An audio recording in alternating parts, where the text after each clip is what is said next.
baseball is everything. DurhamBulls.com.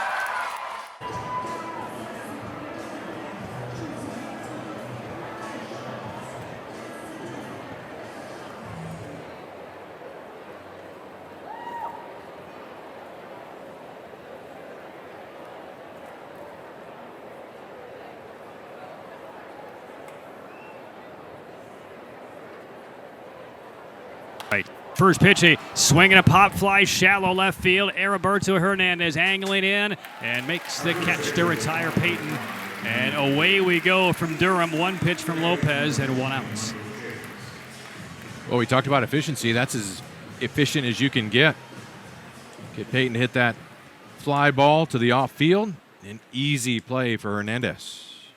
Lopez 2 wins and 2 losses. Earned run average of .605. 26-year-old left-hander out of Saugus, California. Left-hander's first pitch is off the plate outside on Michael Chavis. James Jean is our home plate umpire. Dylan Wilson is at first base today. Chris Riddle, who joined the crew last night, remains here today. He is down at third. Here's the pitch from Lopez. Slings it in, and Chavis hits a fly ball towering out to right field. Cameron Meisner in the right today makes the catch. And Lopez 3 pitches and 2 nights outs in the first inning.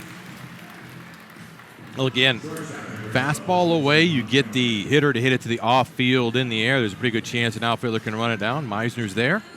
Easy play. Lopez will primarily see sinker, slider, change-up combination. Sinkers in that 89 to 92 range. Slider in the mid to upper 70s, and a change in that 82, 83 vicinity. Left on left, and a sinker for a strike against Olson Montgomery. Montgomery, the shortstop, hitting third. Top prospect in the White Sox organization, but the Bulls have held him in check this week. 2 out of 19 with a long home run, though, to straightaway center field. And a breaking ball outside from Lopez. 19-plus innings for Lopez in a Bulls uniform this year. Just 5 with the Rays across 2 different call-ups to the big leagues this season. But lost some series time with just shoulder fatigue on the injured list for almost a month. Here's a swing by Montgomery, and he pulls one foul down toward the right field corner. Into the stands, and it's 1-2 on Montgomery. 85 pretty thick degrees out on the field. Overcast, thankfully. If the sun were out, it'd probably feel like 110. But very, very warm down on the field as it is. Lights are on. An occasional warm breeze is blowing through, but right now we're pretty much dormant. Ball and 2 strikes, and the pitch on Montgomery. Way outside, a stretching stop by the catcher of the Bulls. That's Rene Pinto. Lopez went 2 innings on Tuesday against Charlotte. 46 pitches in his first game off of the injured list. So he should be up in that 60-pitch range here today. 4 quality innings if he can deliver. Here's the 2-2. And a weak bouncing ball to second base. Coming in, Jonathan Aranda. In between, hop pickup. And the throw retires Montgomery by 2 steps. Solid first inning by Jacob Lopez. 3 up, 3 out, 3 softly hit balls. We are underway from Durham. Charlotte nothing, and the Bulls coming up. Bottom of the first inning from Durham. A perfect top half by Jacob Lopez. Required only 8 pitches. And here's a lineup card signed by Morgan Ensberg of the 33 and 35 Bulls. Cameron Meisner will lead off. He's in right field today. Curtis Mead in the 2-hole at third base. Jonathan Aranda at second, hits third. Then Austin Shentz in the first baseman. Rene Pinto, Bulls catcher, bats fifth. And Jake Mangum in center field. Rob Brantley, the DH, hitting seventh. Heriberto Hernandez in left. And then C.J. Hinojosa bats ninth. So on the hill for the first time in his AAA career, Garrett Schonely, native of Fort Wayne, Indiana, spent 4 years at the University of Cincinnati. And the first pitch from the left-hander outside on Meisner. Schonely just added to the Charlotte roster a couple of hours ago officially. Johan Dominguez, who was scheduled to go against the Bulls here today, was scratched and placed on the injured list. Pitch outside. Schonely began the year at Winston-Salem, was there for the first 3 weeks. Had a 2.25 over 7 games, then bumped up to Double-A Birmingham. 8 appearances and a 2.19 for this lean left-hander. Fastball fouled back. 93-mile-an-hour pitch from Schonely. But he's been working basically in short relief. His longest outing this year has been 3 innings. Did that once, going 49 pitches against Pensacola in the middle of May. But generally 1 to 2 innings, and we'll see what he's able to give Charlotte here today. Breaking ball outside on Meisner. Now that said, he was a weekend starter for the Bearcats at the University of Cincinnati and was a starter in the White Sox minor league system through last year. Here's the 3-1 from Schoenle, and he misses high. Meisner's on with a walk to begin Schoenle's AAA career. Well, a good start for the Bulls. Meisner with speed aboard, and he may not be there long. He's had good success this year, stealing bases, and has been a key part of putting pressure on the defense for Morgan Ensberg. Scott, that's the 3rd straight game Meisner has led off the Bulls' first inning with a walk. He's been the leadoff guy in 5 of the 6 games in the series. He's reached base 4 times. Ronnie Simon, keep in mind, batted leadoff in one of those games that Meisner had off. So here is Curtis Meade, right-handed hitting third baseman, stares at a strike. Schoenle finished up his Bearcat career in 2021, was undrafted, then signed as a free agent with the White Sox. He looks at Meisner at first, not going. And Meade to bounce the ball down to third. Ramos will play it up at second base. Meisner slides in. He's out there, and the relay is late on Meade. So they do cut down the lead runner. Softly hit off of Meade's bat. Really a low percentage opportunity to turn 2, but they did cut down the speedy Meisner. Well, good for the Bulls. That was softly hit. Else it's a routine double play ball, but the inning is going to continue. And the Knights could only get the 1 out. But now you have the runner at first, left-handed hitter coming up. He's got something to work with on the right side. So here's Jonathan Arana, left on left against Schoenle. Meade at first, and Arana takes strike 1. Well, in this Bulls lineup, as far as I know, and I might be off by 1, there are 3 dads in this Bulls lineup. And Jonathan Arana is one of them, and he just became a dad in the offseason to a daughter named Regina Sophia. Foul back by Aranda. Rob Brantley has 3 kids. CJ Hinojosa has 2. And I don't believe Renee Pinto has a child, but I was unable to verify that before the game because I was on the outfield grass with my 2-year-old for about an hour. And then we spent the last 45 minutes waiting for Wooly. 2-strike count, and the pitch on Arana. He sails one out of play. Left side seats. I saw Cade playing catch with Jatovi, showing promising form, is the young Keenest. I tell you what, I may have had a seismic shift as far as the athletic future of my son as of this morning. 2-strike count on Arana. Starts at second base today. Hitting .210, 10 RBIs. And Schoenle beats him with a high fastball, and Arana swings through 93 and strikes out. So 2 away in the bottom of the first inning for Austin Shenton. So being Father's Day, I was greeted by Cade and my wife at about 8 o'clock this morning, slept in a little bit longer. But then I gave my wife basically the morning off because she's been handling Cade since the Bulls have been on the road and through these night games this week. So we went out to the tennis courts per usual, played there, went back home, and he has a new inflatable, larger and lighter than a kickball. Swing and a miss by Austin Shenton. And I've noticed this over many, many months. At soccer practice, he kicks everything left-footed. Mm-hmm. But he was squaring up everything today with that left foot with his new ball. I think he's a future NFL place kicker. There you go. Pitch a little bit high on Shenton. No pressure, Cade. But I'm telling you what, I haven't been around a lot of 2-year-olds, but I don't think there are many 2-year-olds who can kick like he can kick.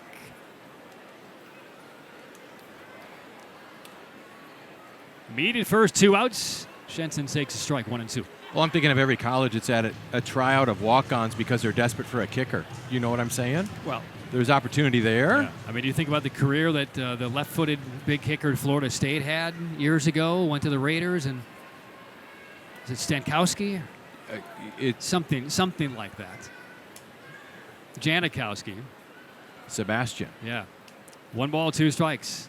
2 outs in the bottom of the first inning. Here's the pitch on Shenton, and that's high. Now, again, it pains me to say that his future might be on the gridiron because I've been teaching him Rafael Nadal's grip and the extreme western forehand over the last several months. There's no rule against him doing both. None whatsoever. 2-2, and Schoenle's pitch in the dirt. A appeal on the check swing, and Chris Riddle, the third man of the crew, says no, full count.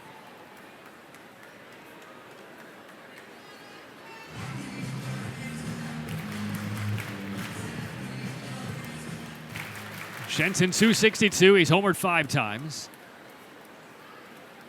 Started at third base last night, over at first tonight. Tiny lead by Curtis Mead. And he goes on 3-2, and it's struck out to center field, pushing back DeLoach, nearing the warning track. He will bring it in there, still on the grass. And that's it for the Bulls in the bottom of the first. So Schonely shakes off a little maybe anxiety against his first AAA batter, walked him, but retired the next 3. We're done with 1 inning and no score. Radio side, streaming side.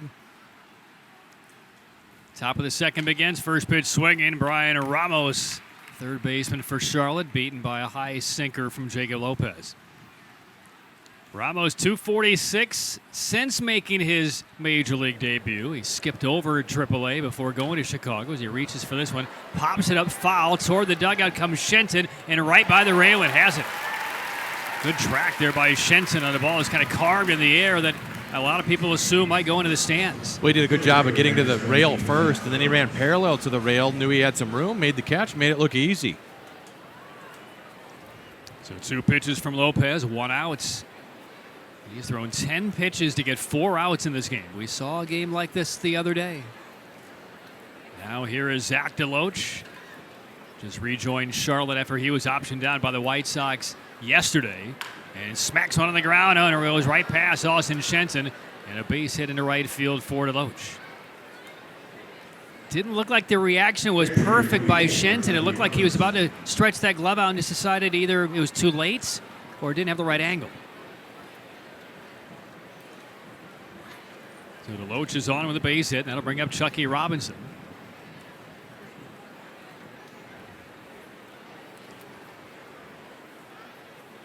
Robinson, a right-handed hitting catcher, 29 years of age.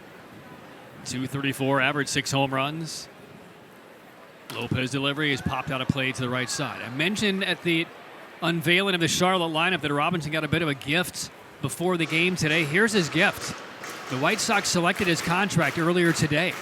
He is now on the 40-man roster for the Chicago White Sox. That is a big, big deal for him. Here's the pitch, and it's down. They cleared a spot on the 40 by designating Duke Ellis, who just came down after making his big league debut. The speedy center fielder we saw last night bash his ankle twice on fouls. He thought last night was rough. He got DFA'd today. That's good news for him. And Robinson has taken his spot, but the White Sox immediately optioned him to AAA Charlotte. Swing and a miss by Robinson.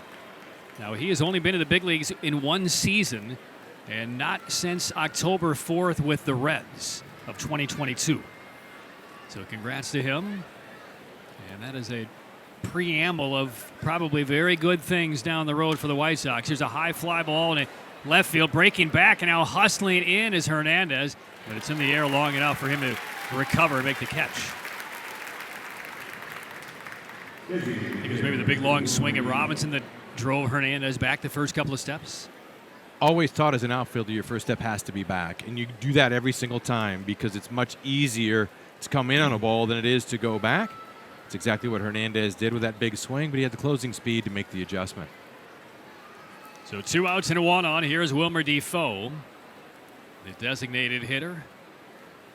And Lopez will bring it home, and it's a called strike. Now, some of the things within minor league contracts we just don't know. I mean, there are out clauses in deals usually at the end of the month or the 15th of the month. There may be clauses where you have to be added to the 40 or let go to go to a different organization. Yesterday was the 15th of June, and I don't know if that was something in the contract of Robinson. Ground ball deep, short, and Hinojosa bounces a throw to second, almost getting to Loach. And there is another cerebral decision by Hinojosa like we saw the other day, where he threw to third base after he dove and bought a ball. And Morgan Ensberg mentioned how smart that was. Well, Hinojosa just has an idea of where to go with the ball, and he knew his only play was going to be at second base. And instead of trying to throw it in the air, which can lead to problems, because how many times have you seen that ball launched into the outfield? He throws a 2-hopper on the ground to make it easy for Aranda to make the play he does. It just wasn't in time to get DeLoach. And Defoe continues to hit the ball very well against the Bulls. And it's an infield single. He's now 7 of 16 in the series.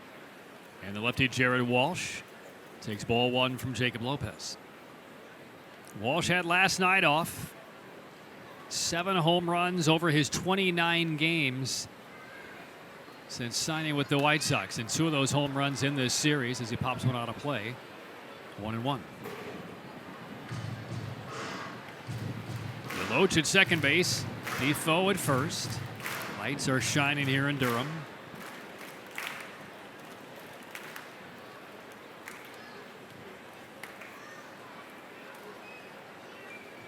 Left on left. One look back by Lopez. Here's the pitch.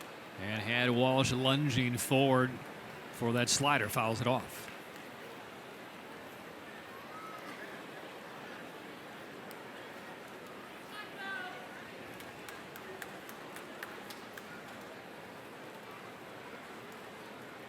Remillard would come up next. Lopez with the grip on 1-2. Takes a look back at Deloach. And here's the pitch. A swing and a foul in and out of the midst of Pinto.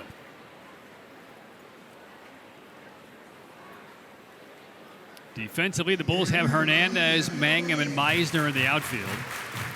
Curtis Mead down at third base. Hinojosa at the shortstop station just on the shortstop side of second base. Aranda at second, Shenton at first by the line, and Pinto catching. Lopez trying to put Walsh away. Here's the 1-2 again. And a fastball hit foul to the backstop screen. Bulls are off tomorrow and on their way to Nashville, Tennessee. Music City taking on the Sounds.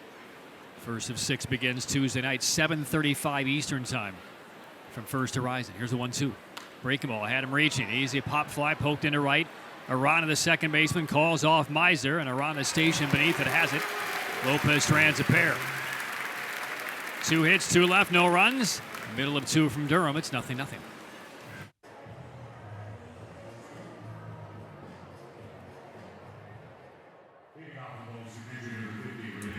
Bottom 2 from Durham Bulls Athletic Park in Goodman Field. The final game of the series. And this is the last time Charlotte will be in the DBAP all year. The Bulls head to Charlotte one more time in early July, and then that's it. It's unusual. These teams are used to bashing their brains in about 24 or 30 times a year, it seems. The Charlotte, Gwinnett, Charlotte, Gwinnett, Norfolk, Charlotte, Gwinnett, Norfolk. Yeah. So Pinto will begin the second for the Bulls. Right-handed hitting catcher. Shonley starts off with a strike.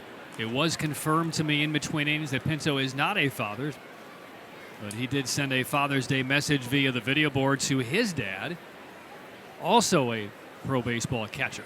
Swing by Pinto. It sails one the other way out of play to the right. Pinto, Mangum, and Brantley for the Bulls in the second inning. There's a nice compilation of greetings from Bulls players put on the video board just prior to the game. 0-2 is fouled off. Shonley, 25 years of age, grew up in Fort Wayne, Indiana, out of Northrop High School. The Indiana Gatorade High School Player of the Year, then went on to pitch 4 years for the Cincinnati Bearcats. Weekend starter, live arm, but plenty of walks over his college career as Pinto smokes a snaker down the third baseline foul. But it's the live arm and the kind of projectable body that Shonley has that got him a free agent contract. He was not drafted in 2021, but signed pretty quickly thereafter with the White Sox. Here's the 0-2, up and away. Well, there are a couple of old adages in baseball. Is you can't teach speed, and you cannot teach arm velocity either. And then they'll try to refine that, because if you see the frame that Shonley has, his ability to throw the ball in the mid-90s, you can work with that and try to fine-tune it. And also left-handed. Doesn't hurt. Here's the 1-2, cutting a miss, and down goes Pinto. 2 strikeouts of the first 4 outs recorded by Shonley. And now it's Mangum for the Bulls.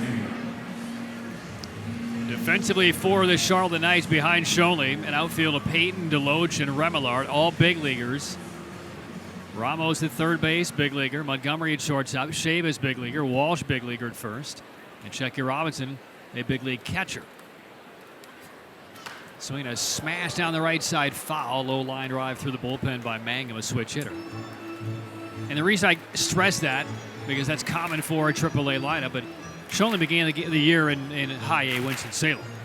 And all of a sudden he's bringing his stuff to AAA, and This is a whole different animal at this level compared to where he was in April. Here's the 0-1. And that is a little bit down. I mean, you might have guys certainly on that Winston-Salem team and in that league who really don't have many fundamentals about the way to play pro baseball. Now you have a lineup and a defense surrounding you, enveloping you of major league players. Pop foul our way to the roof on the first base line. First time through, Schoenley's going to have the advantage because the Bulls hitters have not yet seen him. But where the rubber will meet the road is second and third time through. If it gets to that, because you mentioned that Schoenley has not been stretched out. But once hitters get a sample size and can make adjustments, then that tells the story. That pitch a little bit down on Mangum. Well, on this Father's Day, it had Jake Mangum and his father on the Durham Bulls podcast a couple of months ago. 2-2, that's down. One of the cool stories that I was able to kind of squeeze out of John and then his son Jake was when John took Jake around Soldier Field when Jake was 2 years old and John was still playing defensive back under Dave Wanstedt and the Chicago Bears. And one of the pictures that Jake shared for the story and for the podcast was his mom dressed him up in a Winnie the Pooh outfit when Jake was taken around Soldier Field to meet the other Chicago Bears. And there's strike three called. Mangum dropped the bat, was heading to first base. He's challenging this call by James Jean. I think he thought it was down. It's either a walk or a punch out. The Knights have thrown the ball around the horn, and for good reason. Call is confirmed. The bat is out. Is called out on strikes. So the Bulls lose a challenge. That'll bring up Rob Brantley.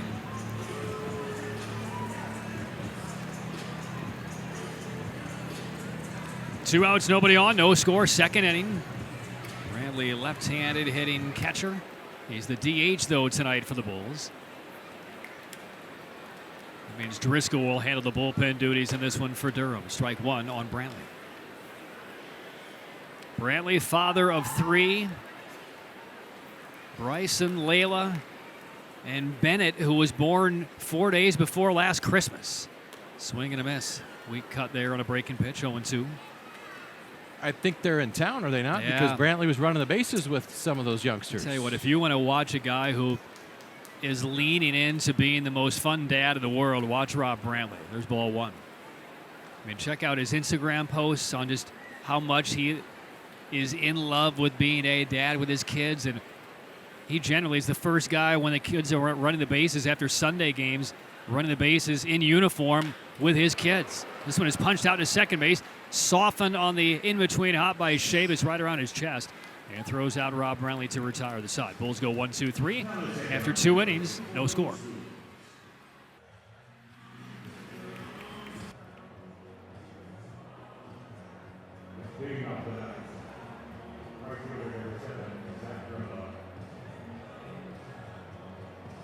Downtown Durham, 0-0 ball game. Patrick Keenan, Scott Pose with you today. Happy Father's Day to everybody out there. Zach Remillard will start the third for the Knights. And then the top of the order for the second time through against Jacob Lopez. Opening pitch guided in for strike one. Remillard, 30-year-old super utility guy now in the White Sox organization. Starts for the second time this year in right field today. And takes a strike from Lopez, 0-2. Broke into the bigs last year with the White Sox in June of 23, and in his first major league game set a bit of history. There's the 0-2 on Remillard. That's low. He became the first player in the modern era to hit a game-tying hit and a game-leading hit after the ninth inning in his major league debut. This one is just kind of punched to first. Oh, climbing the ladder, Austin Shenton. Higher he cannot jump. But Shenton, full extension, deep thrust straight through the air, and a backhand catch that takes away a double. Shenton will be talking about his 42-inch vertical in the locker room tomorrow. That's a heck of a play. He ranged off the bag and jumps up to make the catch. With a quick out. If that gets by him, that's in the corner for a double. Yeah. I don't think he can believe how high he just jumps. Curveball for a strike on the inside against Mark Payton. I mean, he's looking around talking with the first base umpire. Dylan Wilson saying, hey, how old were you when you first dunked? 5th grade, 6th grade? Here's the 0-1. Fly ball by Payton out to right center field. Tracking this one is Mangum. Meisner on the warning track. And he will make the catch with about 2 steps to spare. Off the bat, this looked like it had promise to go out of the ballpark. It goes deep to right field. Meisner there to make the catch. And Shenton is still talking with Dylan Wilson, saying, actually, off day tomorrow. I got an NBA tryout. Olympic high jump trials. Olympic volleyball team. Got it all. It's a busy week for Austin Shenton coming up. 2 outs. First pitch swinging is Chavis, and he misses it.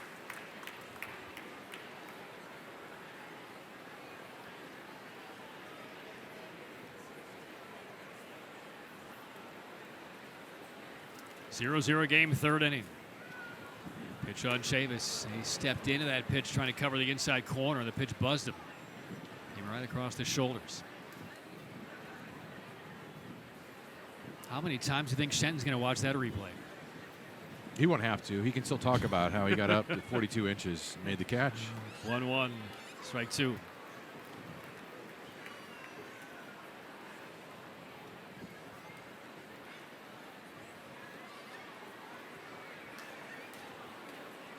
Chavis flying out to Meisner's first time up. And the 1-2 from Jacob Lopez strikes him out swinging. Lopez on a changeup. Right past Chavis. Shenton will jog toward the Bulls dugout, and he will be fielding questions in a press conference with his teammates in a moment. We'll head to the bottom of the 3rd. Bulls and Knights are scoreless.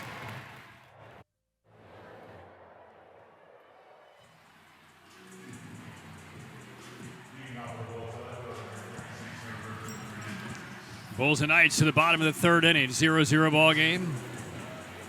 Hernandez, Hinojosa, and Meisner will start things off. Eric Schonely will have a little bit of help in the bullpen as this inning gets along against his first start of the year. And he's thrown very well through the first couple of innings. Gets an empty cut from Heriberto Hernandez. Hernandez wrapping up his first couple of weeks here as a AAA player called up from Montgomery. 3 of his first 29, a couple of home runs. And takes downstairs. It'll be curious to watch Hernandez, who's a fairly priority outfield guy here for the Tampa Bay Rays. What progression we see in terms of his pitch selection over the next couple of months. We've seen some moments, although it's a big transition up from Double-A. 2-1.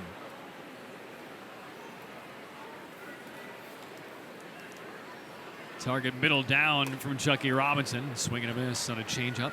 2-2 on Hernandez. The largest difference between Double-A and Triple-A is that count. Yeah. 2-1. You can sit fastball on all day in Double-A. Not so much in Triple-A. You'll get everything but the kitchen sink.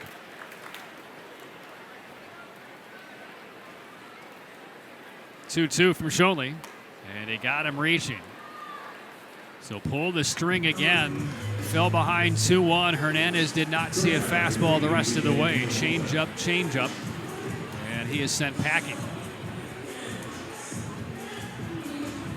Arm speed on that changeup, solid from Schonely, and Hernandez could not pick it up.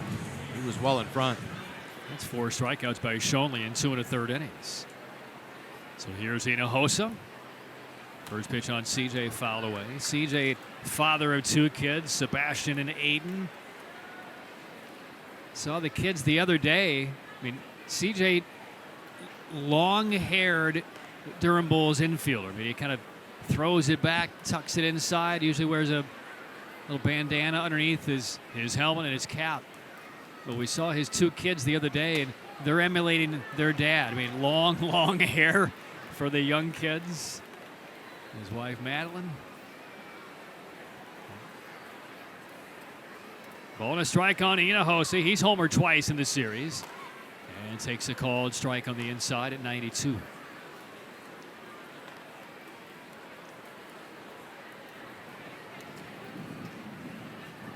Winded by Schonely. Left-hander's 1-2 pitch is low.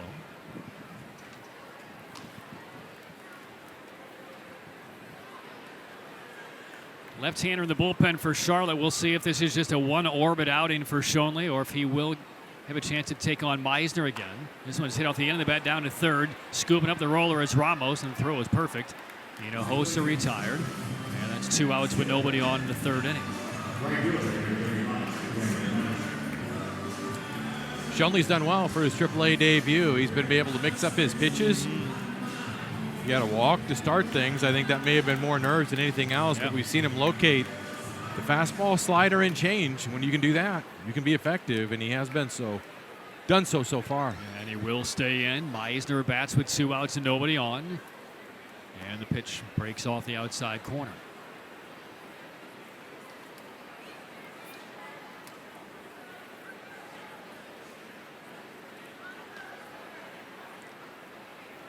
Meisner walked in the first inning, swings and fouls that one to Chucky Robinson, 1-1. 49 pitches, his season high. He's closing in on that now, but he's throwing very, very well in his AAA debut. Third base side of the rubber, 1-1 wind, and Meisner fouls off a fastball.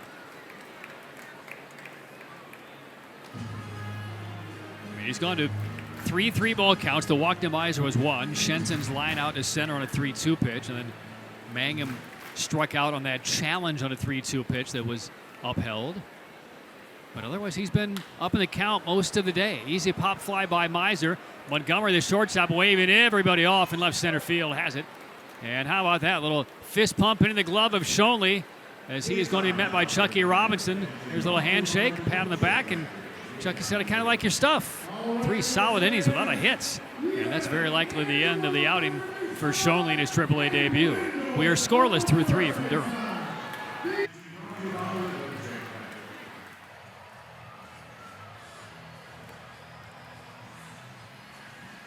Last game of this homestand for the Bulls, and it's a good one so far. Charlotte nothing, Durham nothing.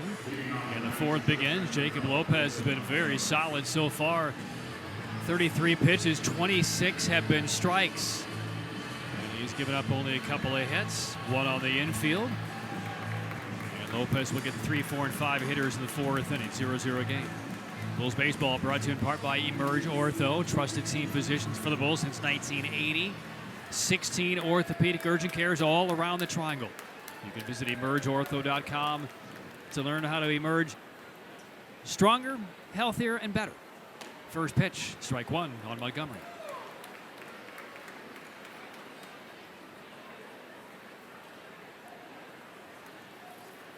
Montgomery grounded out to second base his first time up. Infield shades him to pull. And a broken bat looper on the third base grass. Meade will pick up the spinner with a bare hand, and he will throw out Montgomery. This is not an easy play. That ball, the way it came off the bat, was going to have some English on it, and that's the toughest ball to bare hand. But yet, Meade did a good job to get the speedy Montgomery on top of that. That's a fine play. I mean, that ball is spinning hard like a top, coming off of the broken bat by Montgomery. 2 pitches, 1 out for Lopez. He looks very good so far. Here's Brian Ramos. And the pitch from Lopez got him reaching. Pop up Meade's way again. This one through the air. He comes onto the grass and has it. And 2 quick outs again for Lopez. 3 pitches.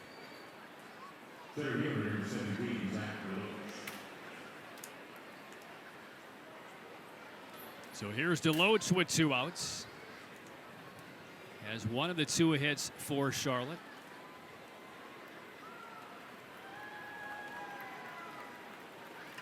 And the pitch from Jacob Lopez. Strike 1.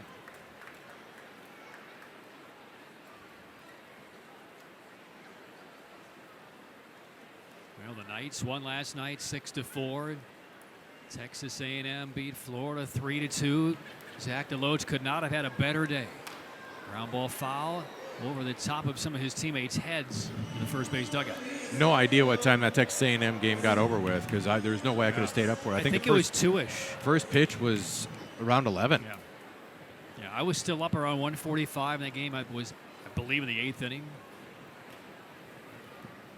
Pitch on to Loach outside. I guarantee he watched every pitch. We have the record in the Big Ten for the Big Ten tournament for the latest start there because of weather. And it was broken on 2 consecutive nights. Was it after midnight? It was just at midnight, 11:55. Wow. We got back at 3:30 a.m. Wow. Pitch fouled back by DeLoach. And they thought we had set the record the night before with an 11:35 first pitch. When you played in the minor leagues, I remember when I broke in the Midwest League, there was a league rule by George Spieley, as the president of the Midwest League, and a new inning could not start after 11:50. Did you have a rule like that? No, not that I was aware. But they started a game just before midnight. Started a game. The very first NCAA game that I played in 1987 in the South Regional in Huntsville, Alabama, they had weather. We played Middle Tennessee State. First pitch, 10:55. We were ecstatic. When you're a college kid, you're just getting started at 11 at night, right? Mean, you're barely awake at that stage. Right. Your night's just beginning. Strike 3 called. DeLoach takes it. He is challenging, although the Bulls are walking off the field. Redefining retirement every day. James Jean gets the attention of the press box here. There will be a challenge, but I tell you what, the Bulls are convinced everybody is walking toward the dugout. About half the team is in the dugout, and they will remain. It is confirmed, and it's a strikeout of DeLoach to end the inning. 3 up and out again. Lopez is retired 7 in a row after 3.5 innings. Still a 0-0 game.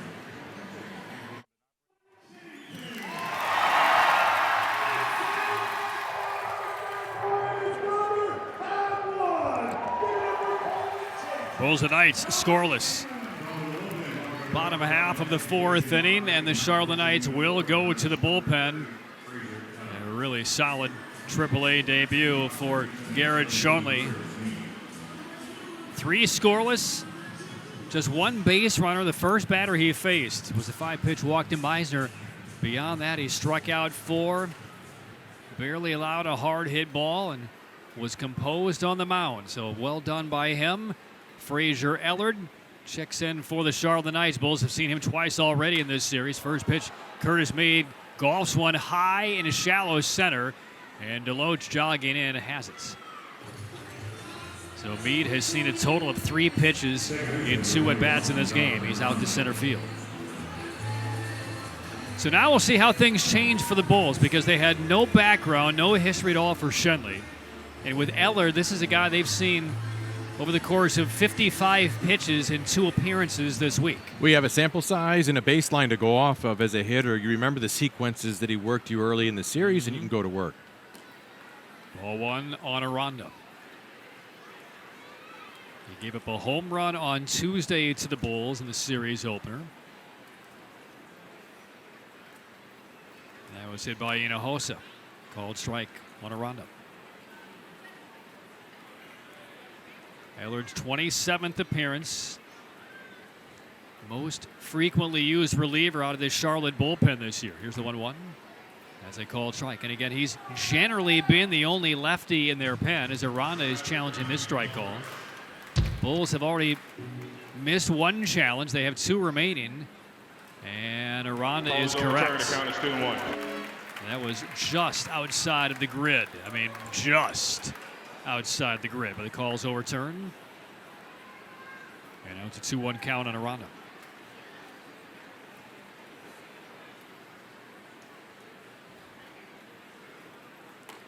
And there is strike 2, and Aranda kind of tilts his head a bit.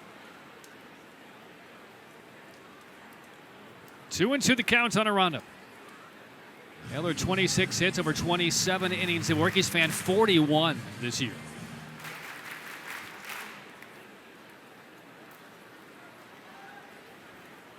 And the pitch, Aranda slaps out a play to the left. And he's averaging 13.3 strikeouts per 9 innings this year. Last year averaged just under 13 at AA. And there's another punch out as Aranda can't pull the trigger. Outside on, he just tomahawked that bat, leaving the batter's box, just like Ramos did last night. But we're seeing the frustration of Aranda over the last week and a half really boil over.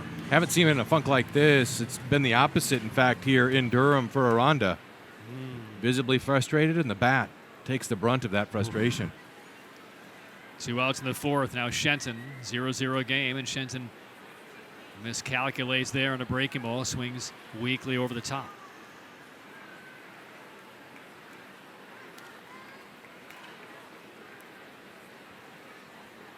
Two outs, none on. Pitch to Shenton, foul off. I mean, I get it.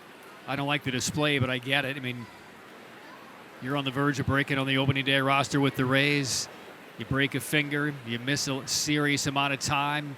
Your timing's off a little bit. They call you up. They didn't give you a lot of playing time. You get sent back, and you're just still a bit out of sorts. And now you're at the midway part of the season. I mean, it's not April anymore. It's the middle of June. The first half ends next Sunday.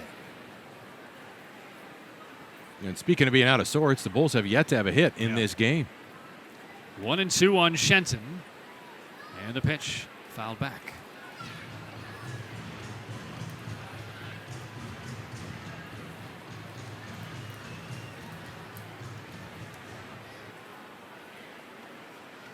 Two hits in the game belong to the Knights, both against Lopez in the second inning. Fraser-Elliott home on 1-2. Oh, wow, that came up close, and that nicked Shenton somewhere. He yanked his head and shoulders out of the way. I don't know if they got the bill of the helmet or the neckline of the jersey. Well, James Jane heard something, and he was out immediately saying that ball hit him. Glad he's all right. Yeah, that was nose high on Shenton. And Ray Ruiz patted him on the back and now on the behind. Shenton's all right. Life flashes before your eyes when you see a pitch like that. So he's on with 2 outs. Now it's Rene Pinto. Scoreless game, 4th inning. Ellard's delivery fouled back, strike one.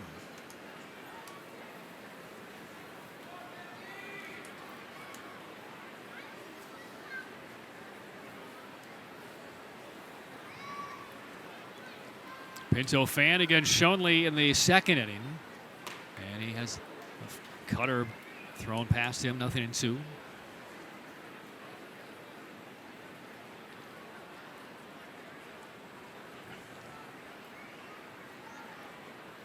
And time called by Pinto.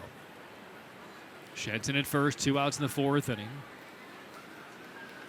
The Knights head back home and close out the first half against Gwinnett. The Bulls close out the half at Nashville. 0-2, and Pinto strikes out swinging. So Allard comes on for the 4th.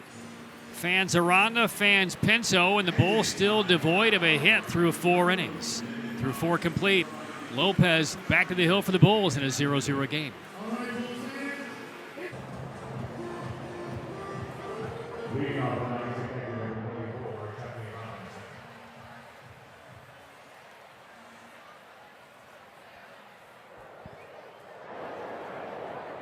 Fifth inning from Durham on this Father's Day Sunday. Glad you're with us here today. Patrick Keenis alongside former New York Yankees center fielder Scott Pose. And Jacob Lopez looking very solid in his second game off of the injury list for the Bulls. Faces Chucky Robinson to begin the 5th inning. Ball 1 on Robinson. Lopez 2 hits, no walks over 4 innings and only 42 pitches used. Robinson popped out his first time up. And Lopez delivery, swing and a miss. Challenging with a sinker away. Now, we mentioned earlier in the game that Chucky Robinson now added to the 40-man roster for the White Sox. Corey Lee and Martin Maldonado are the 2 catchers right now up with Chicago. Here's the 1-1. Breaking ball, chopped down the left side, foul, strike 2. And again, don't know if that was something in the contract middle of June where Robinson had to be added or let go, or just things happen at this time, this stage for the White Sox. We don't know if there's any issues involving Lee or Maldonado physically or how they're performing, but on the roster for the first time in a couple of years. 2-2 on Robinson, who grew up in Danville, Illinois, which is a stone's throw from the Indiana state line in East Central Illinois. The Danville Vikings, the main high school that's produced a lot of NBA players over the years. Here's the 2-2. Swing and a miss, and down goes Robinson.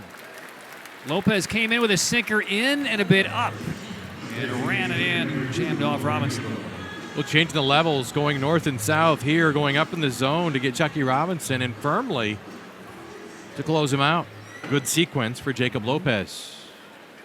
All right, one away now, and here's Defoe. He's the DH tonight for Charlotte.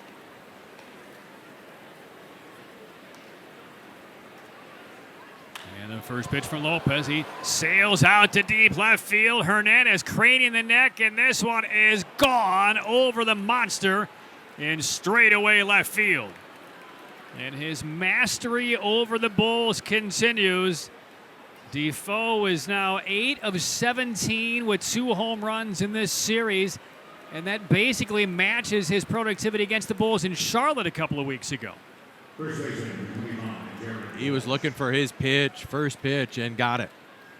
That was up in the zone a bit. Too much of the plate. Extension, the ball carries just below the bull.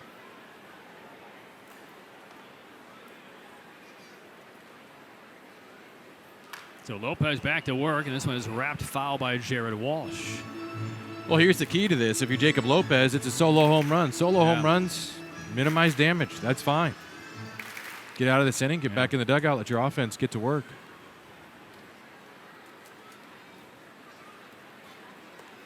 One nothing Knights, 5th inning. Lopez pitch, swing and a miss. That's the slider kind of downshifted by Lopez. That came in mid-70s. But back to Defoe for a second. He is now in the season series against the Bulls, 20 out of 39 with 4 home runs. He doesn't have a home run against anybody else in this league this year. Has all 4 against the Bulls. And he's hitting over 500. This one is golfed down the right side through the bullpen, foul into the screen. Durham is getting a right-hander up. That's Justin Sterner behind Jacob Lopez as Lopez works into the 5th. His second game back off the injured list after missing about a month. 0-2 on Walsh. And the pitch on the lefty is off the outside corner.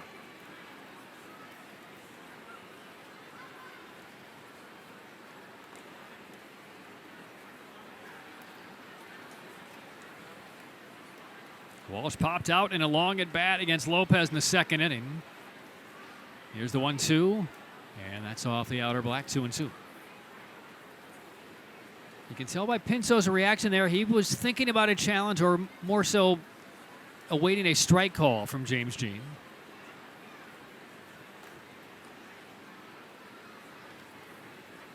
Here's the 2-2, and that is tight. Challenge. The challenge finally comes from Pinto. I think it feels like he gave James Jean a pitch to ring him up on the previous pitch and didn't. Pinto felt like this was close enough, so Pinto's calling for it, and Pinto was wrong. And he looks up at the cloudy skies here in Durham. And James Jean had it right. So that leaves the Bulls with 1 challenge for the rest of the game, and it's a full count now on Walsh. Lopez lifts the leg, pitches home, and walks Jared Walsh on a 3-2 change. Now for Morgan Ensberg, the question now is, do you give Lopez one more hitter, the number 9 hitter in the order? Or is it time for Justin Sterner? And it looks like Ensberg has just signaled to his defense in the outfield how to play, so he's going to lead Lopez in for one more batter here. Knights on top, 1-0 on the Defoe home run. And Remillard knocks one foul, strike 1.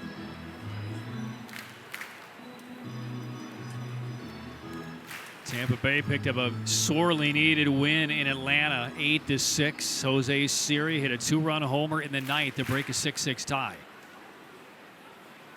The Rays, though, still last in the AL East, 4 games under. Breaking pitch looped softly left center field, falling in front of Hernandez. So second goes Walsh. And the Knights have 2 on with 1 out, and they turn the lineup over for the 3rd time to Mark Payton. Well, Remillard got a pitch that he could handle. It was middle in, and he dumps this into left field. After the home run by Defoe, the Knights have a rally brewing with runners at 1st and 2nd. And one more batter now for Lopez, who the last time when he went against Charlotte on Tuesday taken out in that third inning early. You could tell Jacob Lopez wasn't all that thrilled about being taken out then. It looks like Morgan Ensberg's giving him maybe an extra batter or two here. We'll see how Lopez fares. Breaker low on Peyton.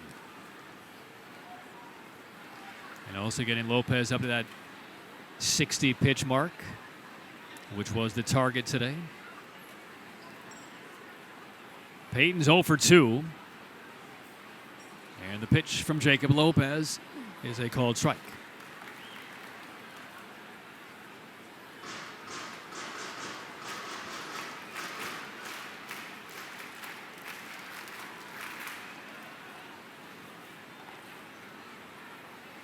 Walsh at second, Remillard behind him at first.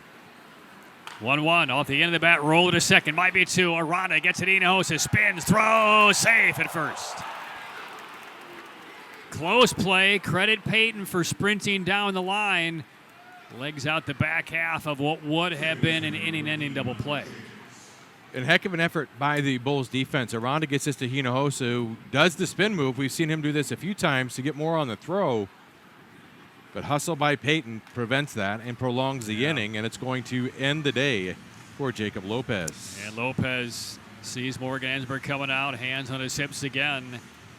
And Ensberg will take the ball from Lopez here. 2 outs, 2 on, a 1-0 lead for the Knights. Sterner enters for the Bulls. Nice ovation for Lopez. Pitched well today. We'll step aside. Chavis will bat with 2 on and 2 outs against Justin Sterner coming in for the Bulls. This is Durham Bulls baseball.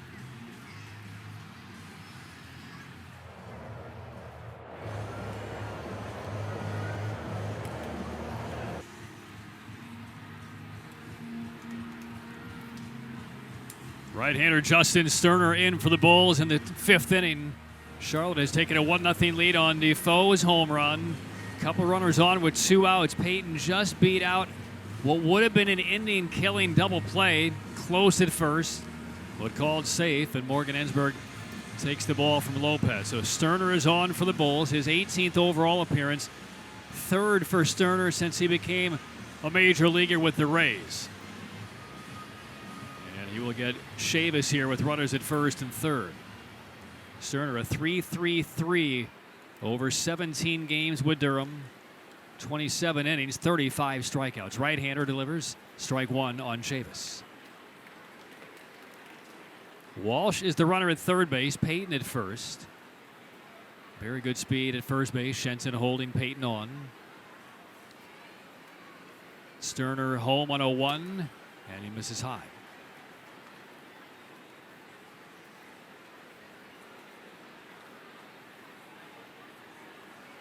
Outfield straightaway, not terribly deep on Chavis. Sterner's pitch, bouncing ball back to the mound. Sterner has it. Makes sure the ball is in the glove, runs it to Shenton and flips it to him. And Sterner accomplishes the mission for Jacob Lopez. So Ensberg going to the pen, gets Sterner, an easy comebacker to the hill. 1 run for Charlotte to break the tie on the home run by Defoe. We'll head to the bottom of the 5th. Knights 1, Bulls 0.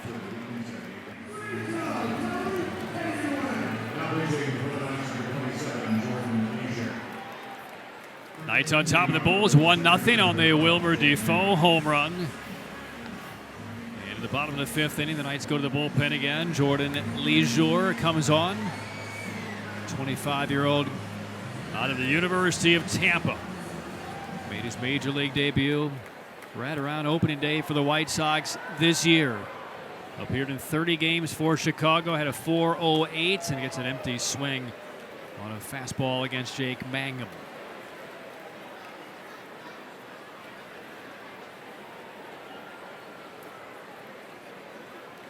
The Bulls without a hit so far. A fastball missed, strike 2, whistling in, 97 plus. 0-2. Leisure made the opening day roster for the White Sox. Just optioned down by the White Sox a couple of days ago. Here he is for the first time with Charlotte this year. His last 5 games with the White Sox, though, pitched to almost an 11 earned run average as they sent him down. Low liner the other way, scattering bodies in the Durham bullpen. No balls and 2 strikes. Somebody popped up to make a catch of that and then thought better of it once they saw Yeah. what velocity was coming Yeah. at him as. I can't tell from here who that was. We will not embarrass Yeah, anybody. It was a good decision. 0-2 on Mangum in the pitch. Goes after pitch in the dirt, blocked by Robinson. Clears the lane and throws up to first base. I tell you what, Walsh was almost late getting to first base to cover.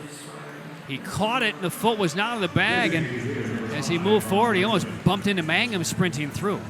Mangum hustling, making it a tough play. It's a nasty slider that's in the dirt. Mangum has to respect the velocity. He was trying to speed up. Swung early. That pitch dove down. Robinson did a good job to block it. Close play, but yet it was made. Leadoff batter retired. So the 1 out now, a first pitch swing, bouncy ball deep first by the line. Walsh calls off Leisure, and that's out number 2 as Brantley hops down to the first baseman. Not only do the Bulls not have a hit, I don't think they've hit a ball that even has threatened to be a significant hit. Shenton has the hardest hit ball of the game on his line out in the first inning at 94.6. But yeah, of any ball that has been a potential hit, nothing. Hernandez in the box, strike 1.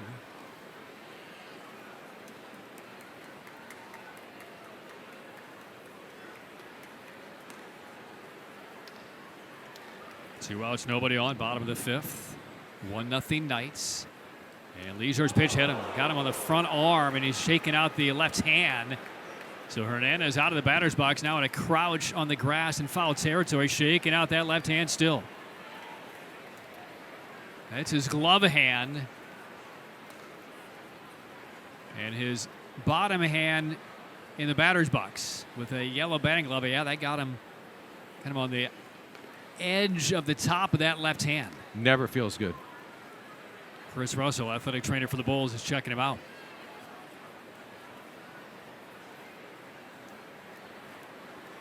And Hernandez will stay in the game and head down to first base.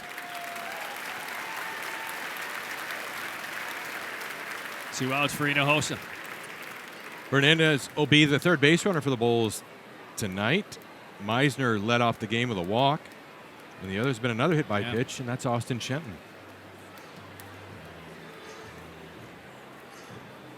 Final line on Ellard. He goes 1 inning, strikes out 2, did hit a man, and that is going to do it for Leisure. So he faces only 3 men in his first game as a Knight, and Charlotte will go to the pen. A right-hander in with 2 outs in the 5th to face Hinojosa. When we come back, Knights leading 1-0. Well, 3-batter appearance for Jordan Leisure in his first game as a Charlotte Knight. Retired 2, hit the 3rd, and he's out of the game. And so Joe Barlow comes on for Charlotte. No big league time with the White Sox this year, but portions of the last 3 years up with the Texas Rangers. 35 appearances and 13 saves for Texas a couple of years back. And Barlow kind of getting back into the groove. This is just his 5th game with the White Sox, returning from injury. Progressed him from rookie ball to Winston-Salem for a couple of outings, and now here with the Knights. Hinojosa bats with 2 outs and a runner on, and Barlow drops a slider inside for ball 1.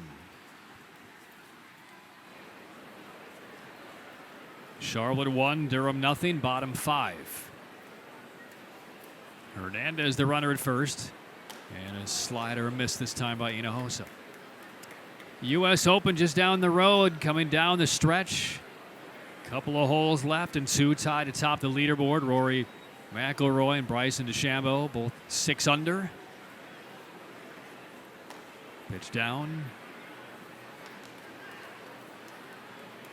Mentioned last night a couple of staff members for the Bulls who are off today are parts of that massive gallery on the 17th and 18th fairways. As the U.S. Open is in Pinehurst. Downstairs on that pitch, and Hinojosa up in the count 3-1. Have you been to a major golf event? I have not. I have watched them on TV, but I have never actually been in person to see an event like that. There goes Hernandez. The 3-1 is down. That's ball 4. Throw goes through anyway. Safe is the call. I think we're getting a challenge, though, by Robinson. It was called ball 4. Robinson went through with the throw, thinking it was going to be a strike, but he couldn't wait. And then when he looked back at James Jean and said it was ball 4, Robinson challenges, and the challenge is overturned. The pitch was a strike, and now James Jean is hang on here. Now James Jean is telling Morgan Ensberg they're going to send the runner back. What? Well, how do you send the runner back on that? No, that's James not the way Jean, it should be. Is this the rule? This is the first time I've seen this. I've never seen this either. There was action on the pitch, and no, I don't think that that's the way it's supposed to be. Now, James Jean is the crew chief, so he is the enforcer of really all of these rules. He's explaining to Morgan Ensberg, and it was a quick conversation, and they have sent Hernandez back to first. I've had it wrong then. I thought action is action. So not only was the call overturned, the stolen base is erased. Well, it's a new one for me as well. We haven't seen that kind of scenario occur over the course of the last couple of years with the challenge system. So Hernandez back to first. The pitch is overturned from ball 4 to strike 2. And Hernandez runs again, and this one is cued foul at the first base line. I mean, Morgan Ensberg was just as confused. And James Jean was a 5-second conversation with Morgan, and Morgan walked away. And so I think Morgan learned something as well. As we all did. 3 balls, 2 strikes. Hernandez runs again, and Hinojosa pops one foul. Mask is off. Robinson trots back, but no play. It's on the roof. Hernandez is getting his wind sprints in.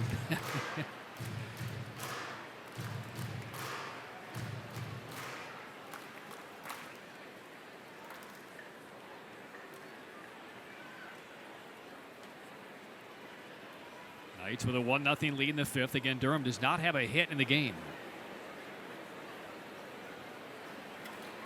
Hernandez runs one more time. Hinojosa reaches for it and sails it foul again. Good defense at home plate by Hinojosa. Not a pretty swing by any stretch, but effective to spoil a very tough pitch from Barlow. Hinojosa will now get a 9th pitch of this at-bat.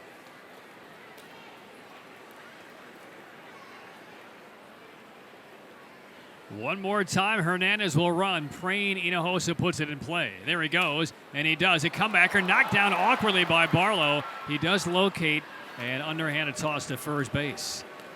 And that will retire the side. No runs, no hits, 1 hit by pitch, and 1 left. We're done with 5 innings. Bulls trail Charlotte 1-0.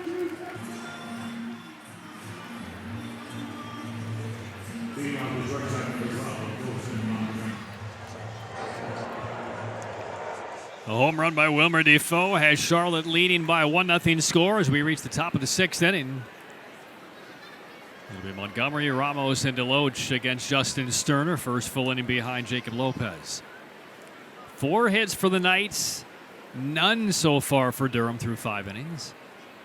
And Sterner's opening pitch is popped up by Montgomery. This may spin back. Mask is tossed to the right of Pinto. On the grass behind home. Staggering a bit, and he dropped it. He dropped it. Feet were never stable. Well, that is a catchable ball for Pinto, and that should be an error on Pinto.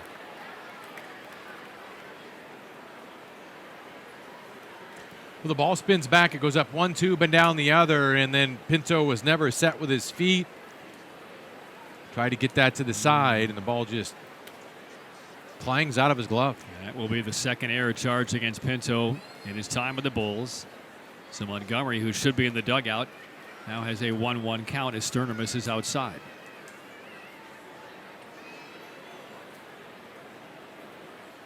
So Sterner will try to put the blinders on and pitch through that. Here's the 1-1. Foul off, strike 2.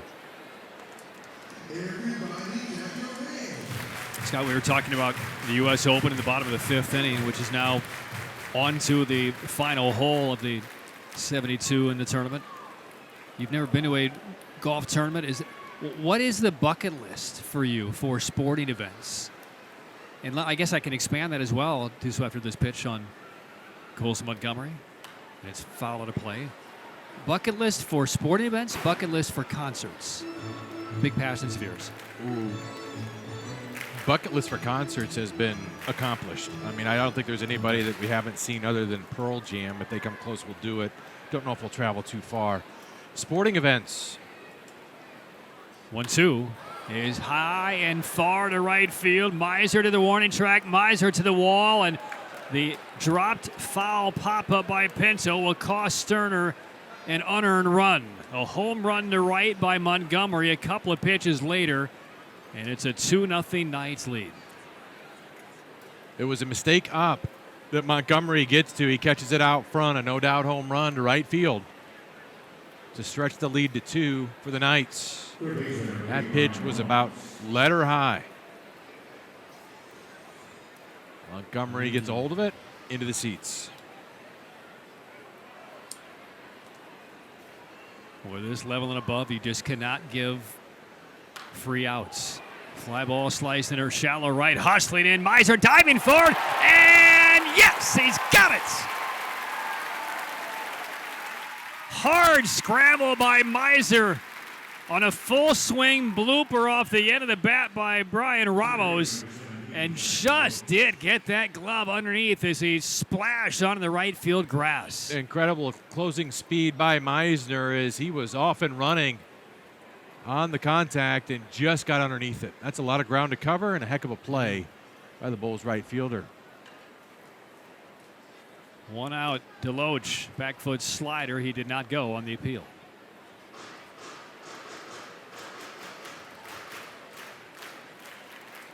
Two nothing Knights on a pair of solo home runs today. Foul on a fastball.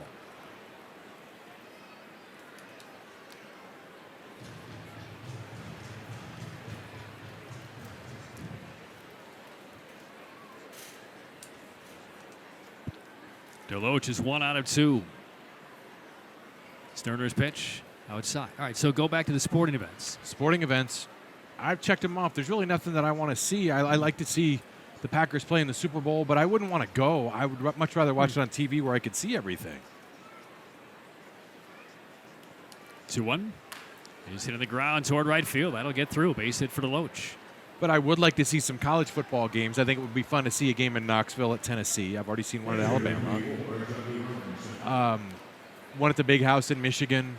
You know, a few of those. That'd be fun. But I'm pretty content with what has happened so far. How about you?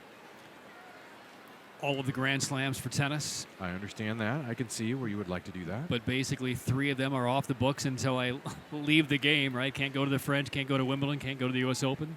The Australian? The Australians in January. That's an option. Pitch up and in against Chucky Robinson. Only downside is it's literally halfway across the world. I'm game. I can sit in a plane for 20 hours.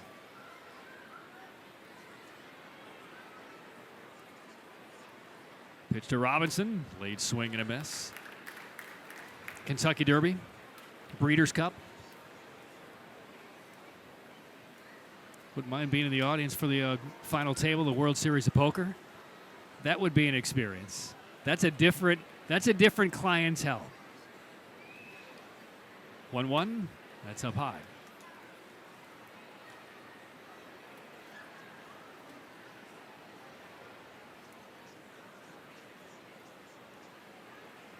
Two balls and a strike on Chucky Robinson. Lead at first by Deloach. And this one is slapped to center, sinking hard, diving forward. This time it's Mangum. Almost a carbon copy of what Meisner did a moment ago on Ramos. This was a screaming one-iron off the bat of Chucky Robinson. This isn't supposed to happen if you hit a ball this hard, but an incredible play by Mangum. And you might not see 2 better outfield plays in 1 inning to rob base hits or potential base hits from the Knights. Great jump by Mangum. First foot forward. Straight forward, head first dive. Glove gets under the ball. Out is made. What a bizarre inning. A foul pop-up was dropped that led to a home run. And now you have 2 diving catches by Meisner. And now that bullet cradled in by Jake Mangum in center. 2-0 Knights. Defoe a swing through on that Sterner fastball.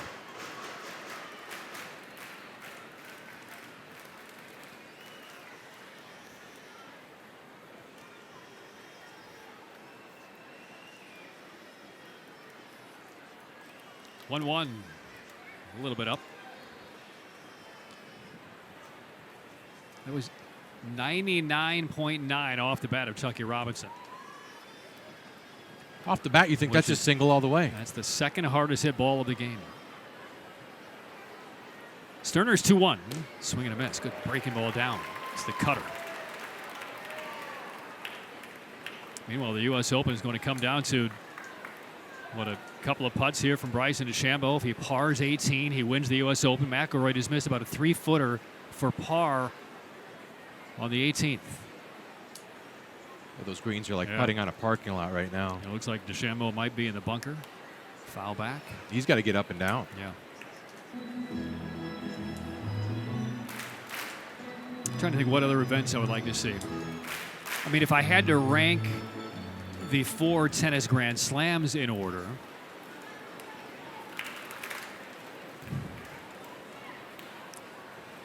two and two on Defoe, a swing and a miss, and Sterner puts him away. I'm going to put that in the blender and think about it for a little bit. 1 run, it will be unearned despite a leadoff home run by Colson Montgomery. The dropped foul pop-up cost Sterner a run. We'll head to the bottom of the 6th inning. Charlotte 2, Durham nothing.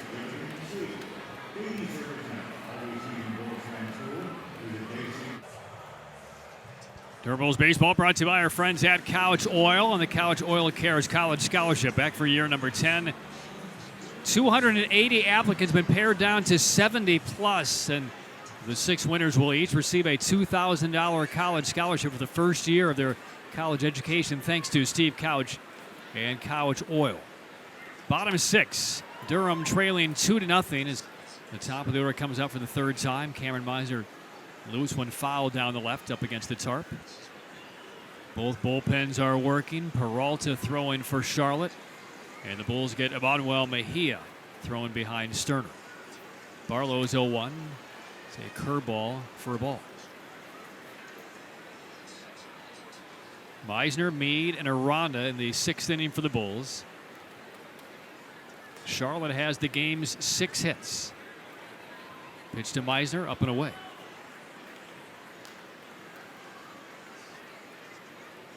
All right, Scott. Bryson DeChambeau has about a 5-footer to win the U.S. Open. 2-1. Ball 3 on Meisner. I mean, the bunker shot he just stoned near the cup with the U.S. Open title on the line was spectacular. But it's not over. Here's the 3-1. Grounded foul into the dugout, hit sharply by Meisner. I've missed enough putts this close on public courses to know that it doesn't even compare to the green that they're playing on. Yeah. But this is far from a sure thing. 3 balls and 2 strikes on Meisner, leading off the Bulls' 6th. Barlow's delivery, swinging a fly down the right field line. This is steered to the corner over Remillard, and it's foul over the wall.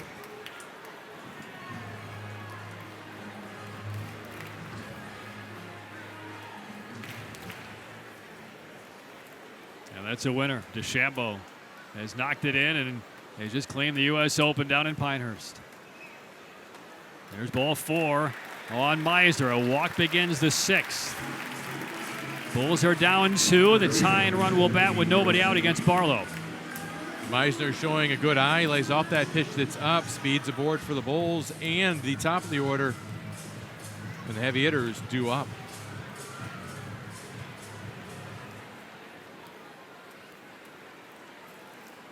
Here's Meade. He's had a very solid series against Charlotte. High ball 1 from Barlow. I saw Meade last night double off the right field wall in the corner, triple as well.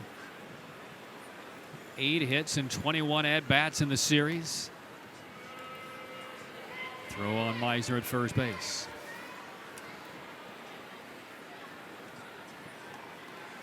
Aranda next. And then we would see Shenton. Nobody out in the Bulls' 6th. Good lead, Meisner.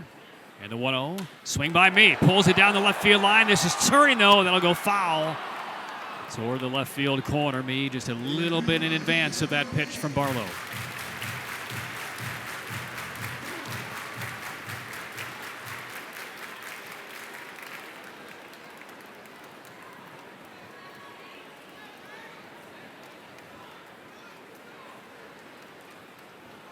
1-1 on Curtis Mead. Barlow delivers home, and an empty cut by Mead. Got a slider down and a bit away. Strike 2.